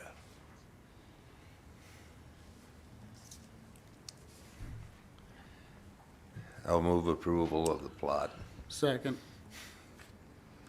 Motion by Kettering, second by Clemish to approve the plat. Further discussion? All in favor say aye. Aye. Aye. All opposed, nay. Motion carries 4-0. Last one's plat of tracts 1 and 2 of Lot 2, except the north 110 feet thereof, Binder subdivision in the north half of the northeast quarter of Section 17, Township 93 North, Range 56 West of the 5th Principal Meridian, Yankton County, South Dakota.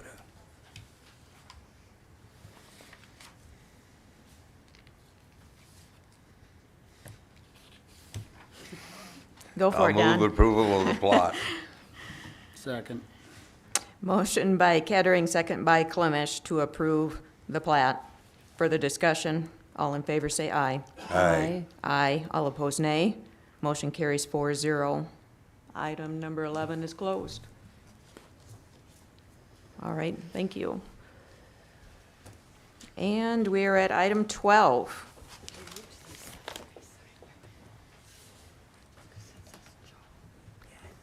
Come on up, Mr. Mingo. Hey, Dave.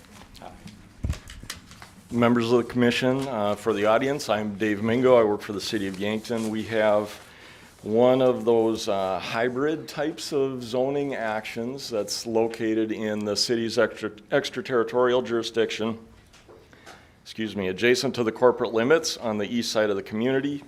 I provided Mr. Vetter with an email with some bullet points just to help remind you of the process of the extraterritorial zoning jurisdiction ordinance amendment. So anytime we change the language in the ordinance or anytime we consider a rezoning, technically it goes to the City Planning Commission for the full-blown hearing process at that level. Then it comes here for consideration. This isn't part of the hearing process. It's an agenda item with action. And then it goes to the City Commission for another hearing process.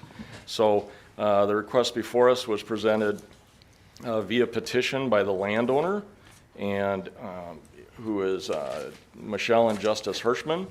They own property east of Sertoma Park, right up against the corporate limits, approximately 6 acres of land, which has highway business property adjacent to it. They're requesting a rezone from agricultural to highway business. The city's comprehensive plan identifies this area as large lot development, primarily because it's flat and would be very difficult to divide into smaller lots. And so city staff and the City Planning Commission have recommended approval of the proposed rezoning as presented. So I'd be happy to try and answer any questions you might have. Is this just to bring it basically in compliance with what they do there? So the existing occupancy is an existing non-conforming. It started months before the ETJ was adopted in 2000. The owners plan to expand that operation and also have the ability to apply for a conditional use permit for a self-storage facility. It's on the north edge of our industrial area in that neighborhood, so the adjacent occupancies will be compliant over time as the area develops.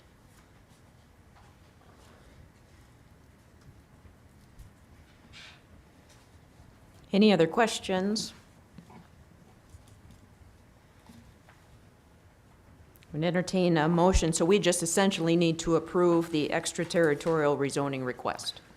Or how would you like that kind of Yeah, made? that would be fine. Be specific to the owner if you'd be so kind. Okay.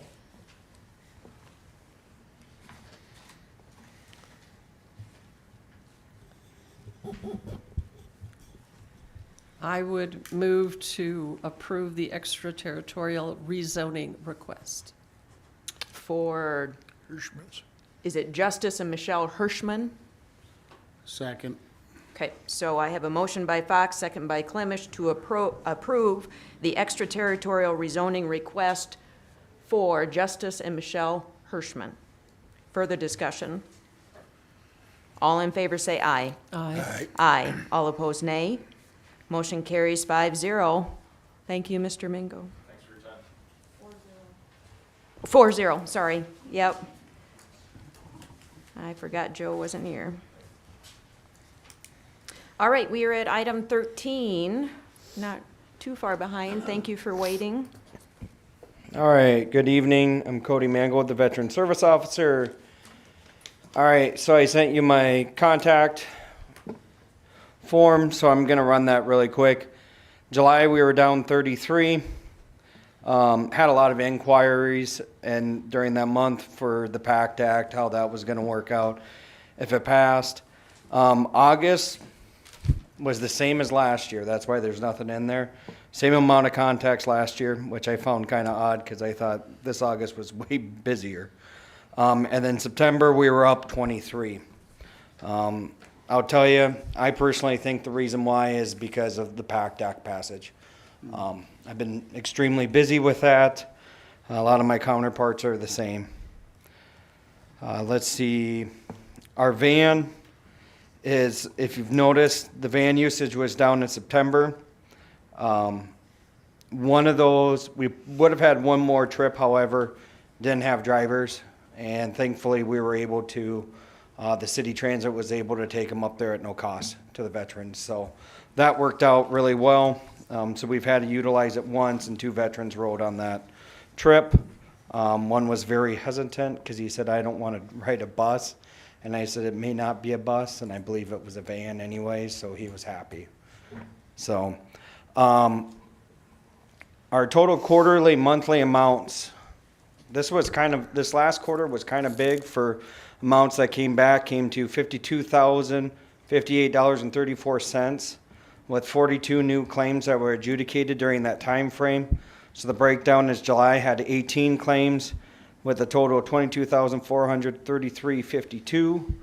August was 14 claims were adjudicated to $18,281 with 28 cents. And then September was 10 claims were adjudicated with $10,343.54.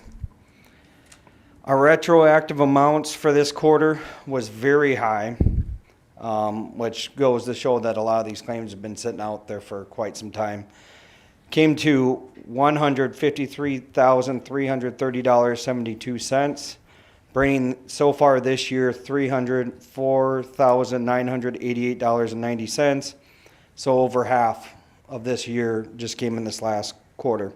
So the total money is coming from claims and retro active payments equals $205,389.06. It's a huge quarter, the biggest one I've seen yet. So that's a lot of money coming into Yankton County.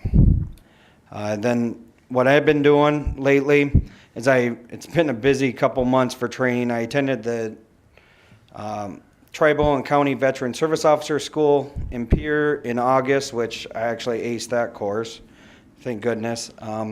Then I attended the National VFW Service Officer Basic course in, I believe it was the 3rd week in September. It was 6 days of intense training. I'll just say that. I had 4 courses I had to take before I could go there. Then it was a long 6 days there. And then I had 4 more courses I had to take after I got back. I just got my test score back on that and scored a 95%. So I did pretty decent. One of them was writing an appeal that would have to go in front of a judge, and that was not fun. So now I know why I'm not a lawyer. I've held some coffee with vets for the every month and last quarter, with the last one being the Midwest Honor Flight. That one was a big success. However, the 2 prior to that, I had no one show up to the coffee with vets. So due to that, because I do put a lot of time into preparing for that and different things, I'm looking at changing it to quarterly, because the 1 month where nobody showed up, I waited there until 10:15, came back over here, and within 5 minutes of being here, I started filing a claim for a veteran. From 10:15 to noon, I had filed 3 claims. So I felt I'm almost to the point right now where it feels like it's more wiser for my time to be over here than it is to doing an event if nobody's going to show The up. ones where nobody showed up, what months were those? Were they like summer or, I mean, is there any rhyme or reason that you could figure out? It was August and September where nobody showed up. So, and I'd been seeing my number starting to dwindle down a little bit. I just think it's, it was a new car in town and everybody wanted to go check it out. And now it's kind of to the point where everybody's like, oh yeah, it's going to be there every month. Great. Well, when nobody shows up for 2 months and I'm spending the money for the donuts, it gets a little tight. So I'm just going to bring it down to quarterly. I'm also looking to host a PACT Act briefing tentatively on November 19th at 10 a.m. What is that? The PACT Act, with the new PACT Act that passed on August 10th. Around 20 new presumptives were passed. So with that, I'd asked permission from the VFW to use their facilities, and they said, sure, I could.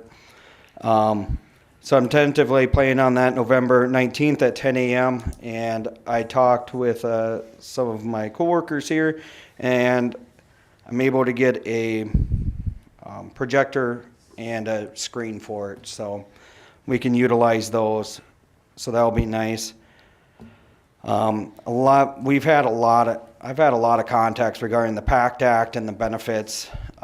With that, there's just a lot of unknowns, because anything with the government, there's always exceptions. They haven't even put in their timelines. You know, a lot of times they like to say it had to come to a compensatable rating within 10 years. Well, they don't have anything there right now, so we don't know. So we're just filing at this point. That's been the direction by the VA, is to file the claims. So we're essentially filing blind, and praying for the best. Like that never happens for anybody, right? And then the other one that I've been contacted about a lot is the Camp Lejeune Justice Act. Do any of you not have a TV? Okay, so you know what I'm talking about. So that's been one that I've gotten a lot of phone calls about, because they see the ads. So they're like, oh, well, I can make a few extra bucks. Well, the problem is Are you involved in that, Scott, the Camp No, Lejeune? I'm stationed at Camp Pendleton. Oh, okay. Camp Lejeune is on the other side. but it makes it tricky, because underneath how the law is written in the 38 CFR and the M21.1 is that these would technically be considered tort claims. And because it's a tort claim, you can't get money twice from the same pot. So we don't know, and the VA is changing their story just about every other day right now on how they're going to handle it. So our guidance to veterans has been, you have the right to contact an attorney, you have the right to talk to them, see what they have to say. However, we recommend you don't sign any papers yet. Just wait and see. However, if it's a spouse or a dependent that were there with them, there is no other option than filing through the lawsuit. And there are some law firms that are offering it at a much more reduced rate than other ones are. Most of them are taking a 40-50% cut. Oh yeah, no joke. Most of them are taking 40-50% cut. There is one law firm that I'm aware of that is only going to take 33.33%. They're the lowest one anybody has found yet. So it's crazy. It's a crazy time, and I think it's only going to get crazier with all of this. And we have turned in about 4 more driver's applications in the last quarter. However, there's been a lot of staff turnover in the volunteer services at the VA, so some of them got lost, and now they've been found again. So we don't know how long it's going to take for them to get pushed through. So just like anywhere else, they're having a lot of staff turnover and a lot of changes. I'm done talking. Any questions for Cody? All right. Thank you. Okay, thanks. I would entertain a motion to approve his report. Move approval of the Veteran Service Officer report. Second. So a motion by Kettering, second by Clemish, to approve the VSO quarterly report. Further discussion? All in favor say aye. Aye. Aye. All opposed, nay. Motion carries 4-0. 14, Mr. Hunoff.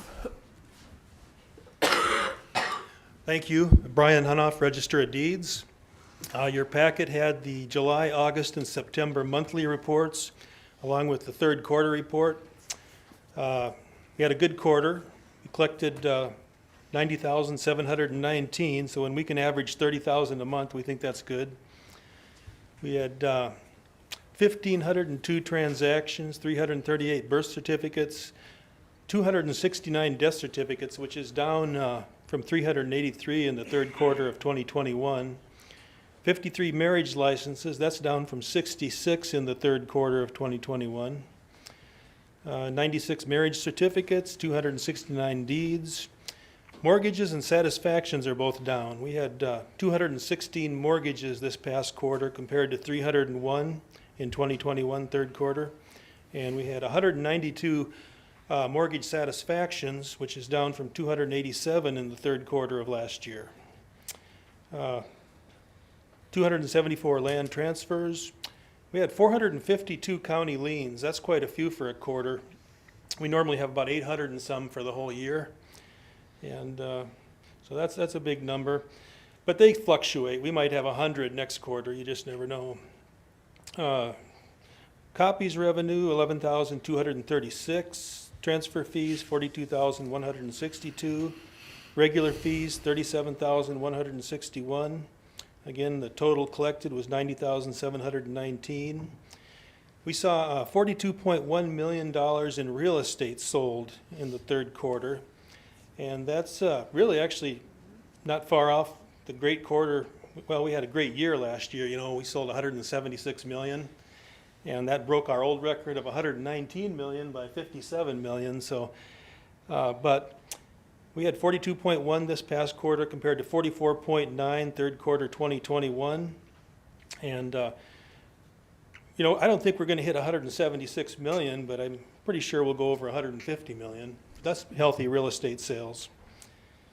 Both in fees collected and in real estate sold, I think it'll probably both be our second best year ever after last year. Any questions? Thank you. Thanks, Brian. Move approval of the Register of Deeds quarterly report. Second. Motion by Clemish, second by Fox to approve the Register of Deeds quarterly report. Further discussion?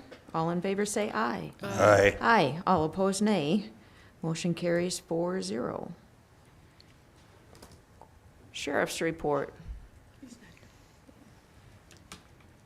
So that's in your packet.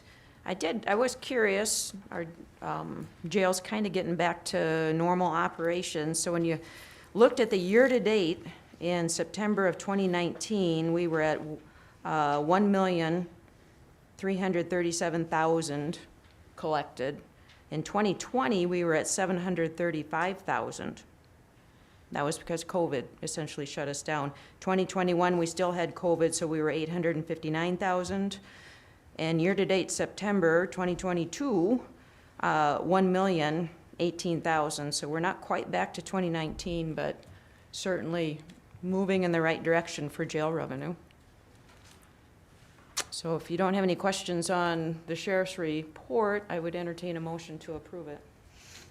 Motion to approve the sheriff's report. Second.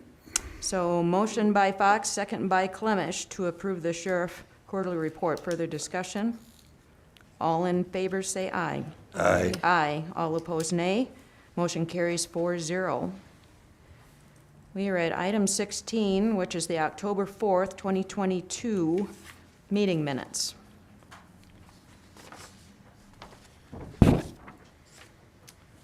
Move approval of the October 4th meeting minutes. One question I have is there's a paragraph in here that I really think that should be deleted. It talks about the social media post. That's more of a commission update, and my personal opinion is something like that shouldn't, no action was taken, but that shouldn't be in the meeting minutes. I do believe it's standard practice for the auditor to list what is covered in commissioner updates. Well, I feel that personally that's politicizing our meeting minutes in an attempt to make me look bad for some reason. So I don't support that. I don't think that's a good thing to start doing in the minutes, and I think we can accomplish everything without having that part in there, but I'm just one vote. So there is a motion on the table to approve as presented. If there is no second, that motion will die.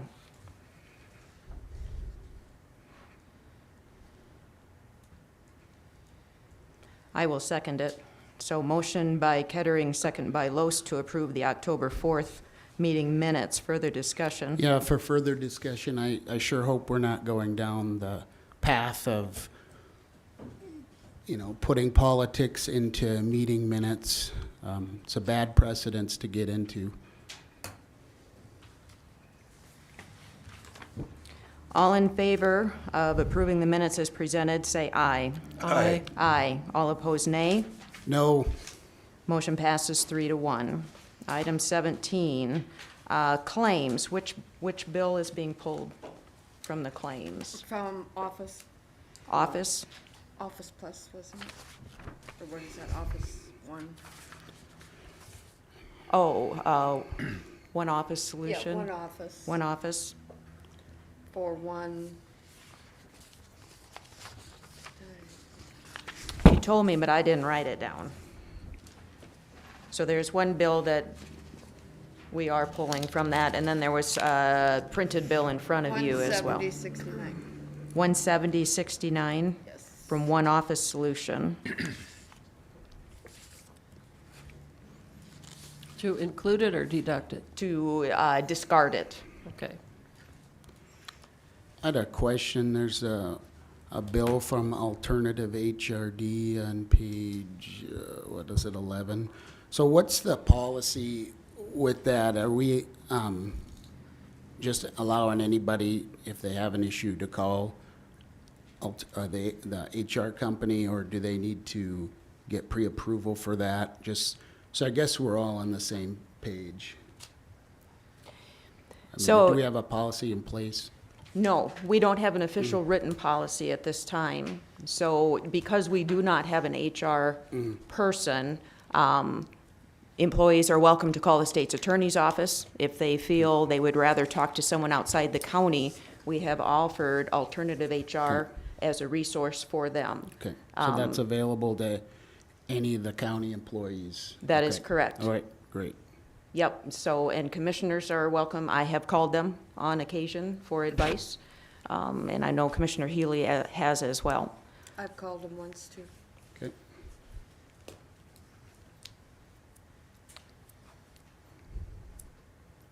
Sherry, I'd like to point out on page 4, under courts, there's a bill to a law firm for $15,200.81. Not a local law firm, so I inquired on that. And Who is Resolute Law? Is that a Sioux Falls? Well, the is that the Heinz? The point I want to make out of this, it's a very large bill.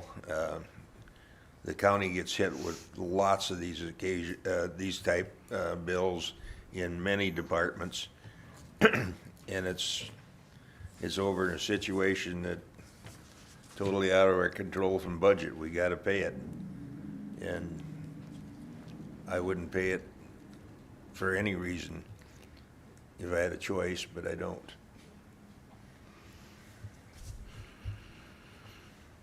All right, any other comments or question on the claims? And again, if you make the motion, be sure to discard the one for 170.69.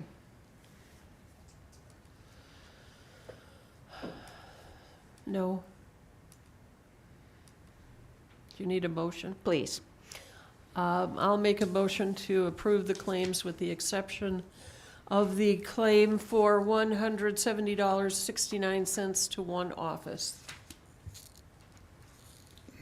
Is there a second? Second. So I have a motion to approve the claims except for the claim noted in the motion. Any further discussion? All in favor say aye. Aye. Aye. All opposed, nay. Motion carries 4-0. All right, approve local assistance and tribal consistency fund. There's a claim for Harmon Fox Law. And I cannot vote on that. Oh, okay, so this one's separate. Yes. You have a copy of that one, Dan? Is that the one that got handed out? 109037? No, it's probably with the other claims. Yeah, but- it's okay, it's cool. in the packet. I saw it in the gotcha, packet. okay. I'd make a motion to approve the Harmelink and Fox Law Office claims. Second. So motion by Clemish, second by Kettering, to approve the claim for Harmelink and Fox Law. Further discussion? All in favor say aye. Aye. Aye. All opposed, nay. And Wanda abstains. I'm abstaining. So motion passes 3-0 with one abstaining.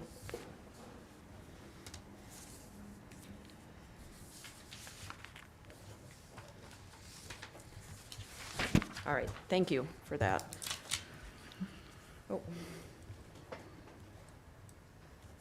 All right, now we move on to the approve the local assistance and tribal consistency fund.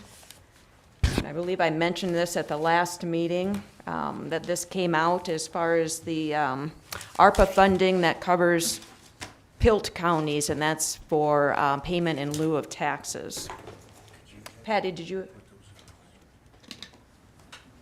you have any specific motion you'd like on this? No, just to approve the auditor To apply for? applying for the Local assistance and tribal consistency. fund. Make a motion to allow the auditor to approve for the local assistance and tribal consistency fund. Second. So motion by Clemish, second by Fox, to approve the auditor to apply. Further discussion? All in favor say aye. Aye. Aye. Aye. All opposed, nay. Motion carries 4-0. County meeting live streaming options. So right now, we are live streaming this meeting on YouTube, and it is working out very slick for the people who have to operate it. If I can start it, it has got to be simple, because I am not a computer expert by any means. And I think it is important that we as a commission decide that this is a good path going forward. So they're all saved on YouTube. We don't have to compile them or anything. When the meeting's done, we hit stop essentially, and everything is out there. So going forward, I think it was important that because before we were doing a Facebook Live with Zoom meetings, and it's a very challenging process to interweave all of that stuff together. So in the future, if we need people to call into our meeting, we have a phone here that we can do it the old-fashioned way, that they can call in. I know in the past I have called in for especially Drainage Commission meetings. A lot of times we have Drainage Commission members who are in the tractor or something, and they call in and we have our meeting, et cetera. So does that seem like a reasonable approach going forward? I think it is. My only concern would be if, say, Mr. Clemish was gone and wanted to call in, and I was gone and wanted to call in. I don't know that, maybe we have the conference option on that phone, I don't know, but maybe on. And in the past, we've done that. We've had two people call in, one on the phone, one on mine, Okay. and I set it by a speaker. Okay, no, that's So, fine. you That know. was my only concern. I'd really like to keep Zoom as an option because I think it's important, especially when somebody doesn't have to travel such a distance. We've had that as well. And then there is some video interaction with that. So I think it's important that we've established that. We've used that for a number of years, and I would like to keep that as an option. So with that, I know you're our IT liaison, and figuring out how to keep our very simple live streaming with YouTube and somehow tying in Zoom to that. Are you willing to follow up and figure that out? Before. Have we talked to the guys that we contracted with for IT, for assistance with that? Mm-hmm. So are they willing to help us out? Well, the meeting that I had with them that day, they advised us to go this YouTube route because it's so much simpler. Sure. Well, it is simpler, but I think you're losing capability as well with that. So, I guess people have come accustomed, and the feedback I've got, they've come accustomed to the Facebook options and the Zoom options, and I know it's simpler, but we should at least explore keeping that, in my opinion. I personally am a fan of not seeing myself on Zoom. So I'm okay with the phone option. Yeah. Because I've used phone for Sure. many, many years, Yeah. and it seems to work. Yeah, and there is the plus of having people here and getting back to that interaction, you do lose something over Zoom. I do Zoom, I watch a lot of things at the national level on Zoom, but it's not the same as being there. So if we do run into a situation where we have to have someone on Zoom, we can figure that out. But I am in full support of keeping this YouTube going, because I can set it up, Gary's trained on it, Bill's trained on it. If you've got the password to get in that computer, it's just 2 or 3 clicks and you're live. And then you walk back and shut it off, so. Is it still gonna go to the public access channel? Because I had 2 phone calls about people who watch it on Thursday, and they wanted to make sure that's still an option on cable TV. Well, they can play our YouTube on that. I'm not sure I mean, how that works. These individuals don't have internet, so as it was before, it was played on the public access channel through How do they cable on have public Thursday. access I have without no idea. internet or cable? They have, it's on a TV channel, I don't know which one, on Thursdays. 3 or 2? I don't know. I think that don't has have to do with cable. whoever airs it. Yeah, That's their probably. choice to air it, and if it's videoed out there, they just find the YouTube and play it. We could ask the city or whoever, who Yeah, does it? I'm not sure. I don't have an answer for that. I mean, is it MediaCom or? I don't know. Okay. All righty. Any other comments on that? All right, we are at Code of Conduct. Did you want to lead this? Well, I can. Obviously, after the last meeting and the information that was put forth on Facebook, which resulted ultimately in a newspaper article, I think that we should potentially amend our handbook or do something, at least so that what is said in executive session stays in executive session, because it seems to defeat the purpose of having an executive session if letters are written and it's posted on Facebook, and it seems to be defeating the purpose. And I think it's on page 62 of the handbook. Very close to the end. I could run out to my car and get my copy.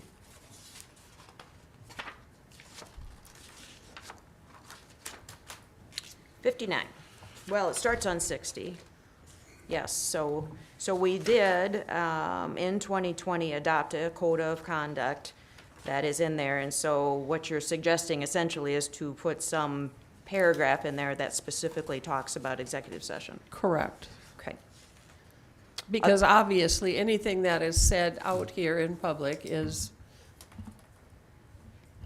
available to everyone by YouTube or Zoom or telephone or in person.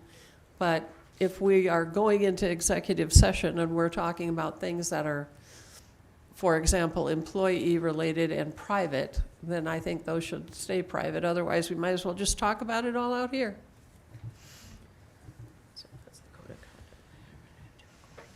Okay. Other thoughts on that?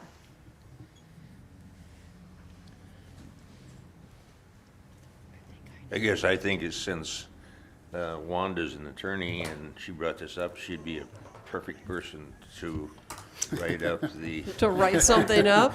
Write There we the go. little addendum up for us so it's legally binding.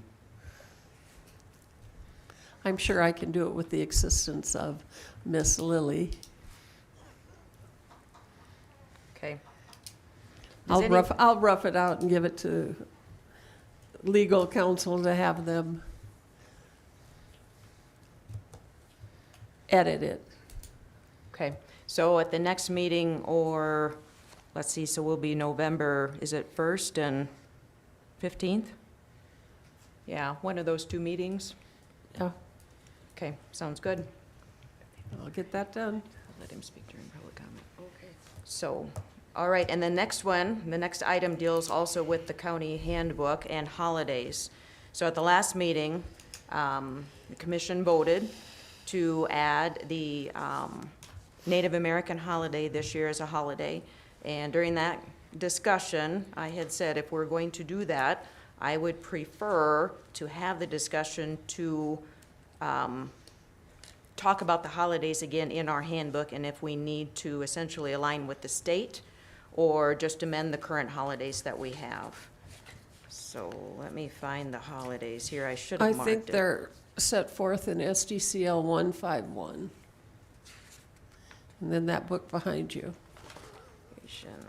gives us the, although I noticed when I was reading it 2 weeks ago that the pocket part has not been updated.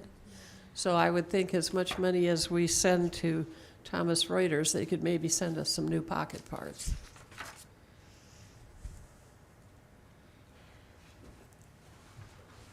Well, where are the holidays? Oh, there they are. 606. I'll read them off for you right now.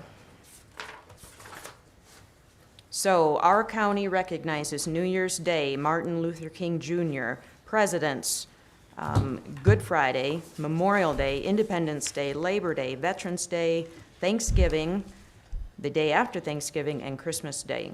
So those 11 holidays we officially recognize. Most of them align with the state.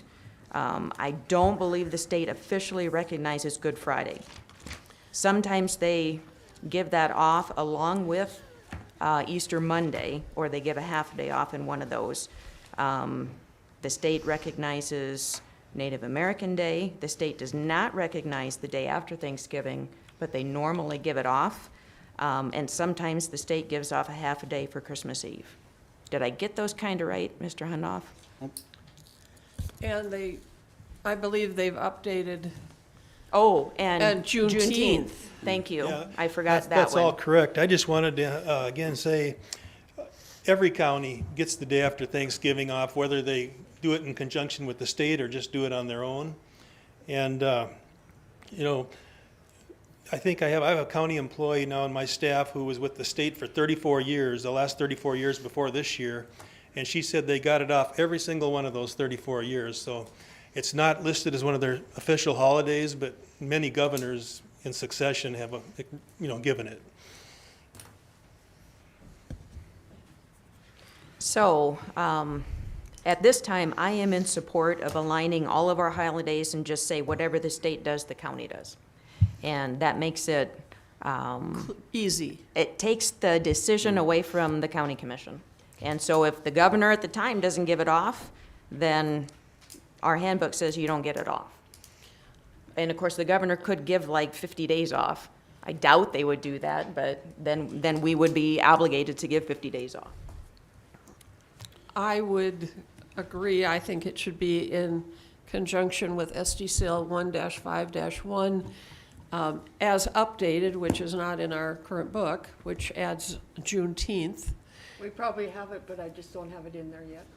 Well, if you get them, I can put them in. It'll take 5 minutes. Because I think there needs to be some consistency. I don't think we need to waste county commissioner time every year hearing from Mr. Hunoff about Native American Day and Juneteenth. And then it's just done. Yep, when we did the handbook, that's exactly what we had that discussion. Not that I don't like hearing from Mr. Hunoff. To do that, and that didn't happen, so I'm glad that finally we're gonna align with the state, which is what the majority of the counties do, and it just makes sense.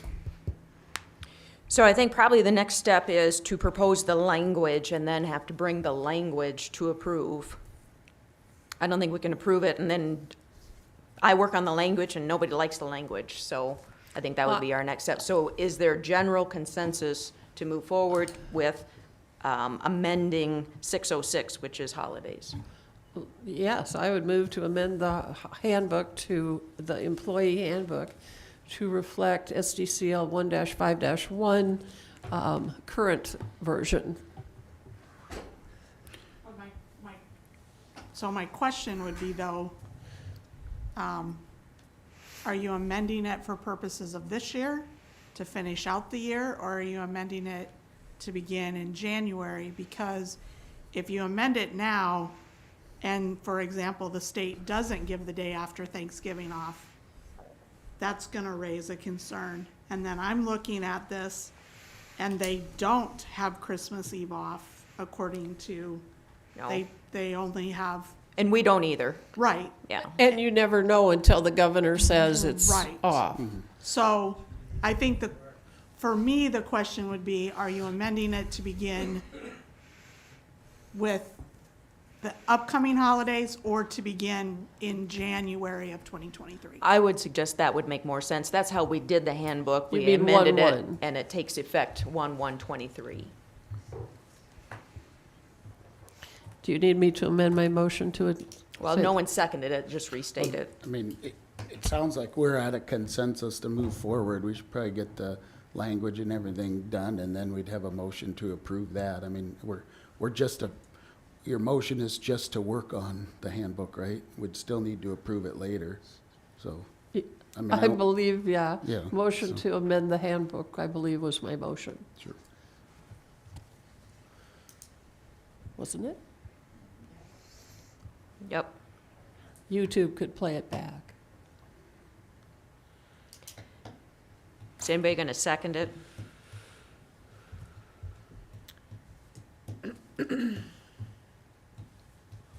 Do we need a motion? I don't know why we need a motion if we're gonna work on the handbook. So if we're in agreeance, let's get what we have, bring it in front of us, and then we do a motion to accept the changes. That, to me, that's what we're doing. I don't think we need a motion. Is that okay with you, Wanda? That's to fine. work- To Okay. agree to work on something. So I will take that one. Section 606. Update. All right, so that closes out number 19, and we are at number 20, public comment. Any citizen care to make a public comment? Uh-oh.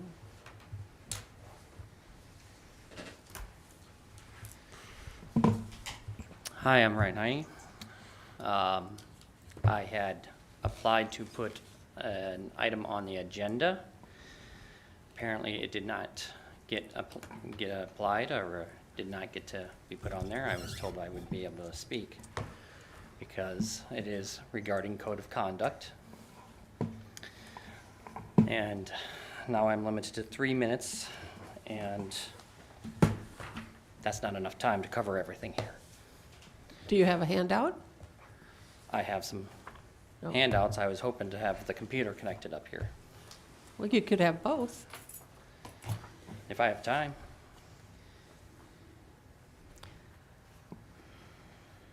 Well, maybe he could do that and we could take a 5-minute break. Okay, I mean- so how long is your presentation going to be? It's Not, just really, it's just a demonstration it's a demonstration. of what's online right now. Okay, so I will allow that. Go ahead and set up your, I'll reset this. Does that mean I can take a break? Yeah, I don't think we need a formal. Okay. And then we can go ahead and do commissioner updates too, but go ahead, Wanda.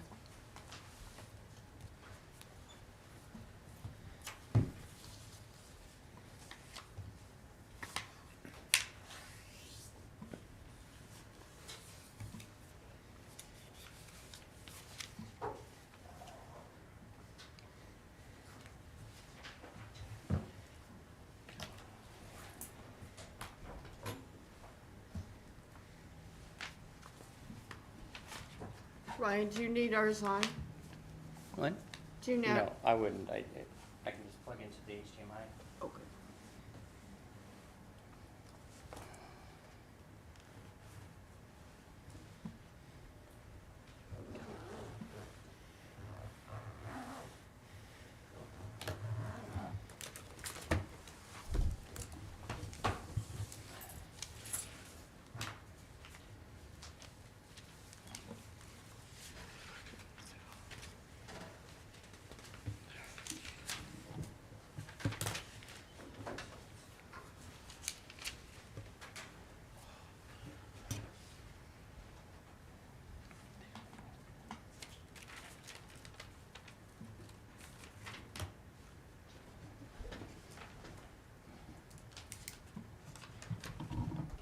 So as far as commissioner updates, I'll go ahead and start. I sat on a call on October 13th that was sponsored by Minnehaha, and they were talking about the juvenile detention center because they are looking at needing to redo it, either build brand new, do some type of hybrid. They walked through several scenarios.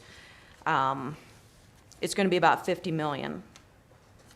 And normally what they do for disseminating cost is to take each partner county's 5-year average of bed usage. And so our 2017 to 2021 percentage was 5.59%.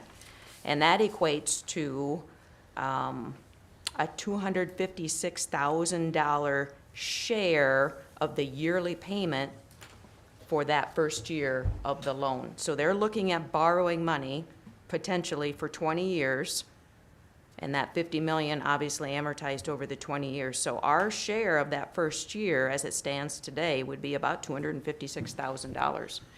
So every year that we move forward, that would be adjusted. So if we use a lot of beds, that number goes up. If we use fewer beds, which is the whole goal of the diversion program, our share would go down. Right now, they're basing that on 4.5% interest, and we all kind of know where interest rates are going. And this is all very preliminary. They just got those bids back on that. So I do look for them to start having more information come out on that. So our county would be one of the higher payment counties in that area because we've used several beds in the last couple of years, had a couple tough cases. So I did sit through that. The other thing I wanted to say is the rural access infrastructure deadline for the applications for the 4 townships is October 31st. I did send out an inquiry today to see if they needed assistance on their applications. And then Gary and I went to that South Dakota Highway 50 work that looks potentially to happen in 2026, and that's essentially adding a turn lane between the Fox Stop and the edge of the soccer fields there. So that would all have 5 lanes all the way. All the expansion is to the north, so they don't have to worry about buying right-of-way where the houses are and the apartment buildings, et cetera, are. So, because most of the stuff to the north is fairly flexible because there's no development yet. So are you ready to go? I think so, yes. Okay, so that was my update just to save a little bit of time. So go ahead, sir. Okay, in November of 2019, I'm just gonna.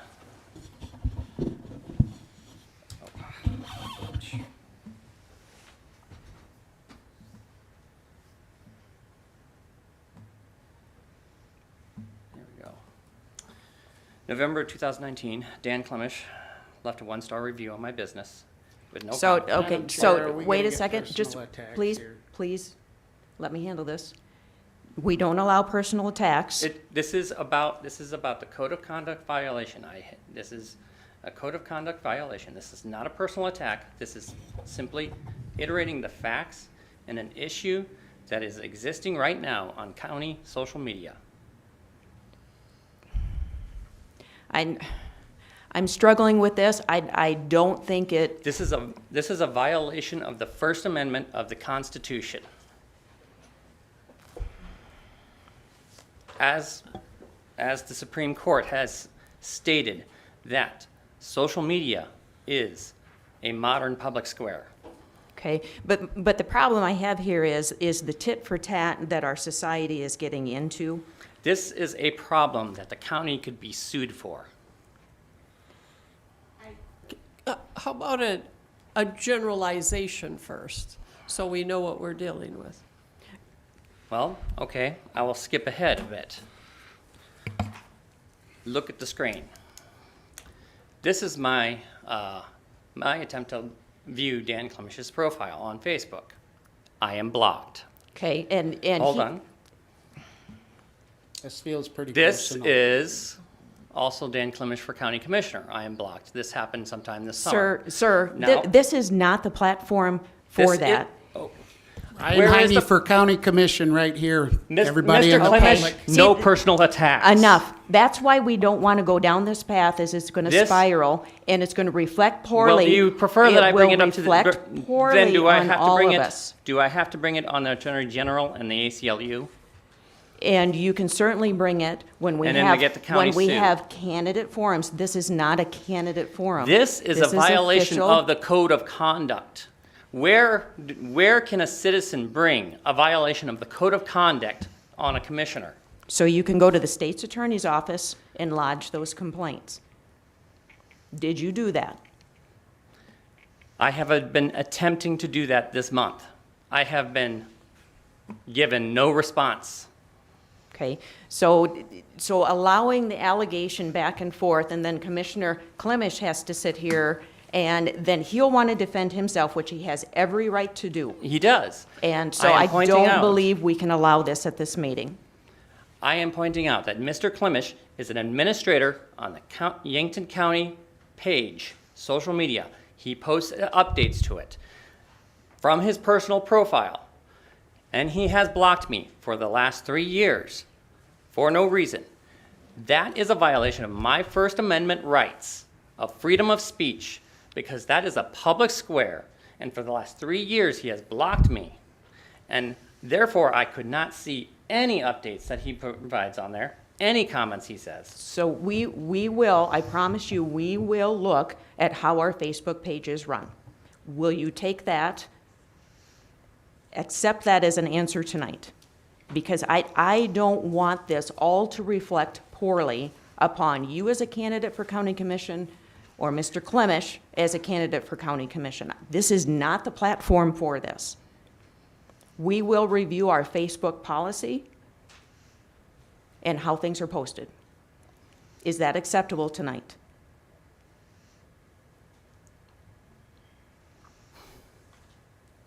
I would like to see this addressed. It's been way too long. Okay? I have suffered quite a bit. I will make the in the past commitment, I will make couple the years. commitment that we figure out a way to post things to our county page that are not blocked to anyone. Will you accept that tonight? I also would like to see this reviewed under the code of conduct. We will.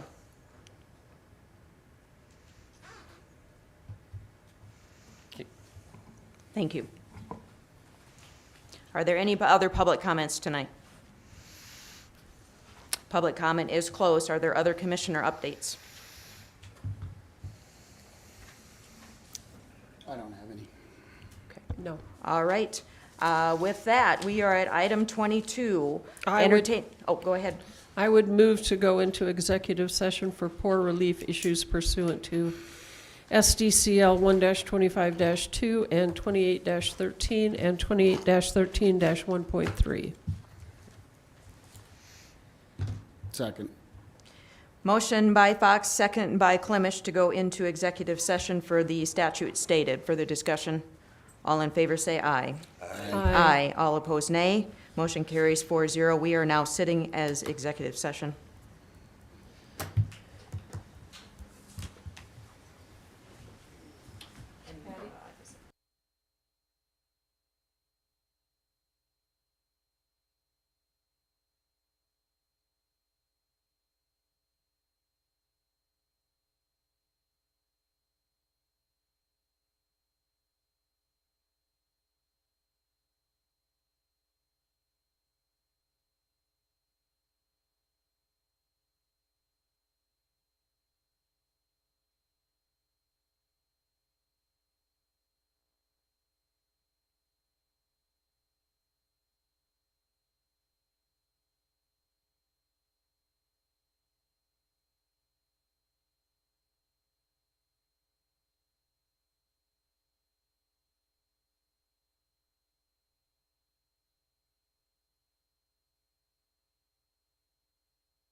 Yep, we're good to go. So I would entertain a motion to come out of executive session.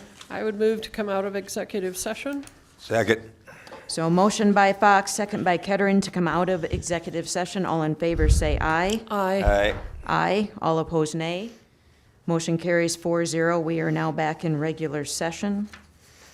I would move to pay county mental illness files 1 through 16 at a rate of $500 apiece for a total of $8,000 pursuant to SDCL 1-25-2 and 28-13 and 28-13 1.3.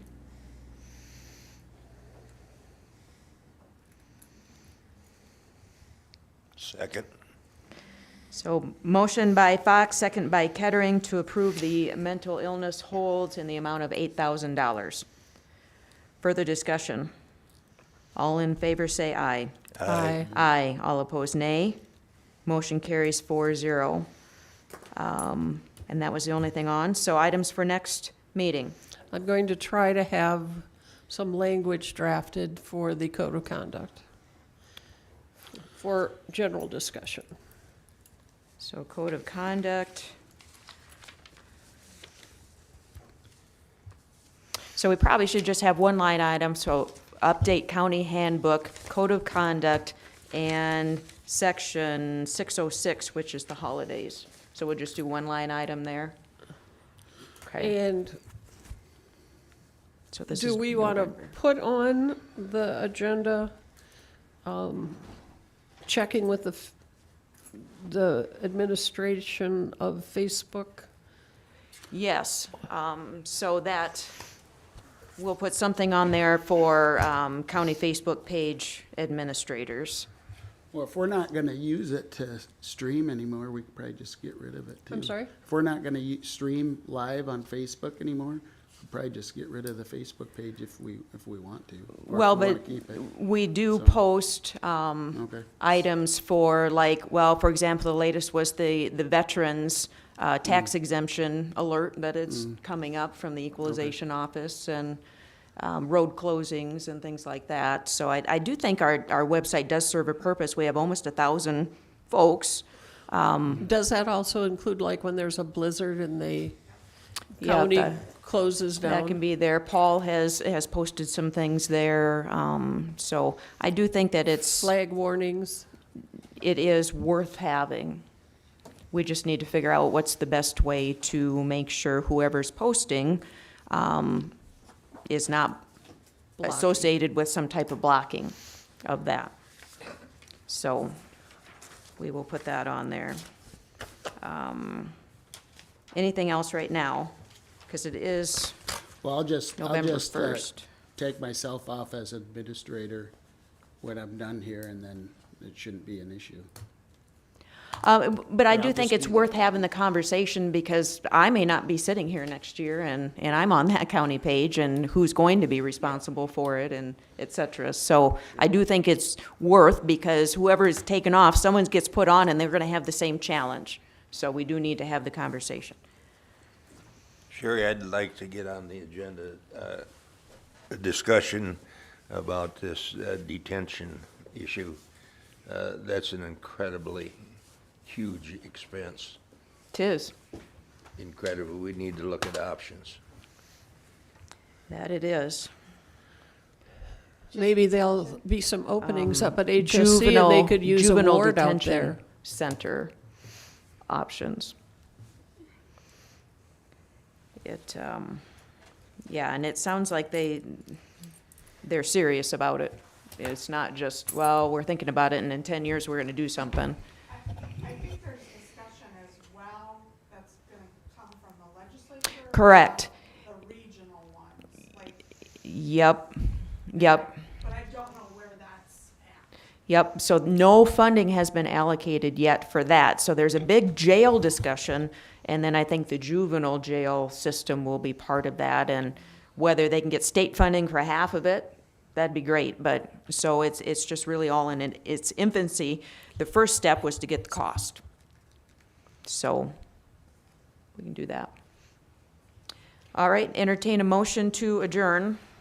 I'd move to adjourn. Second. Motion by Fox, second by Clemish to adjourn. All in favor, say aye. Aye. Aye. All opposed, nay. Motion carries 4-0. We are adjourned. 8:35. Thank you, Gary. That's almost unbelievable, it's that high.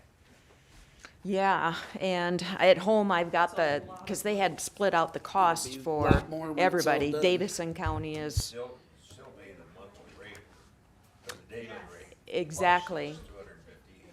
yes. Yep, and I had,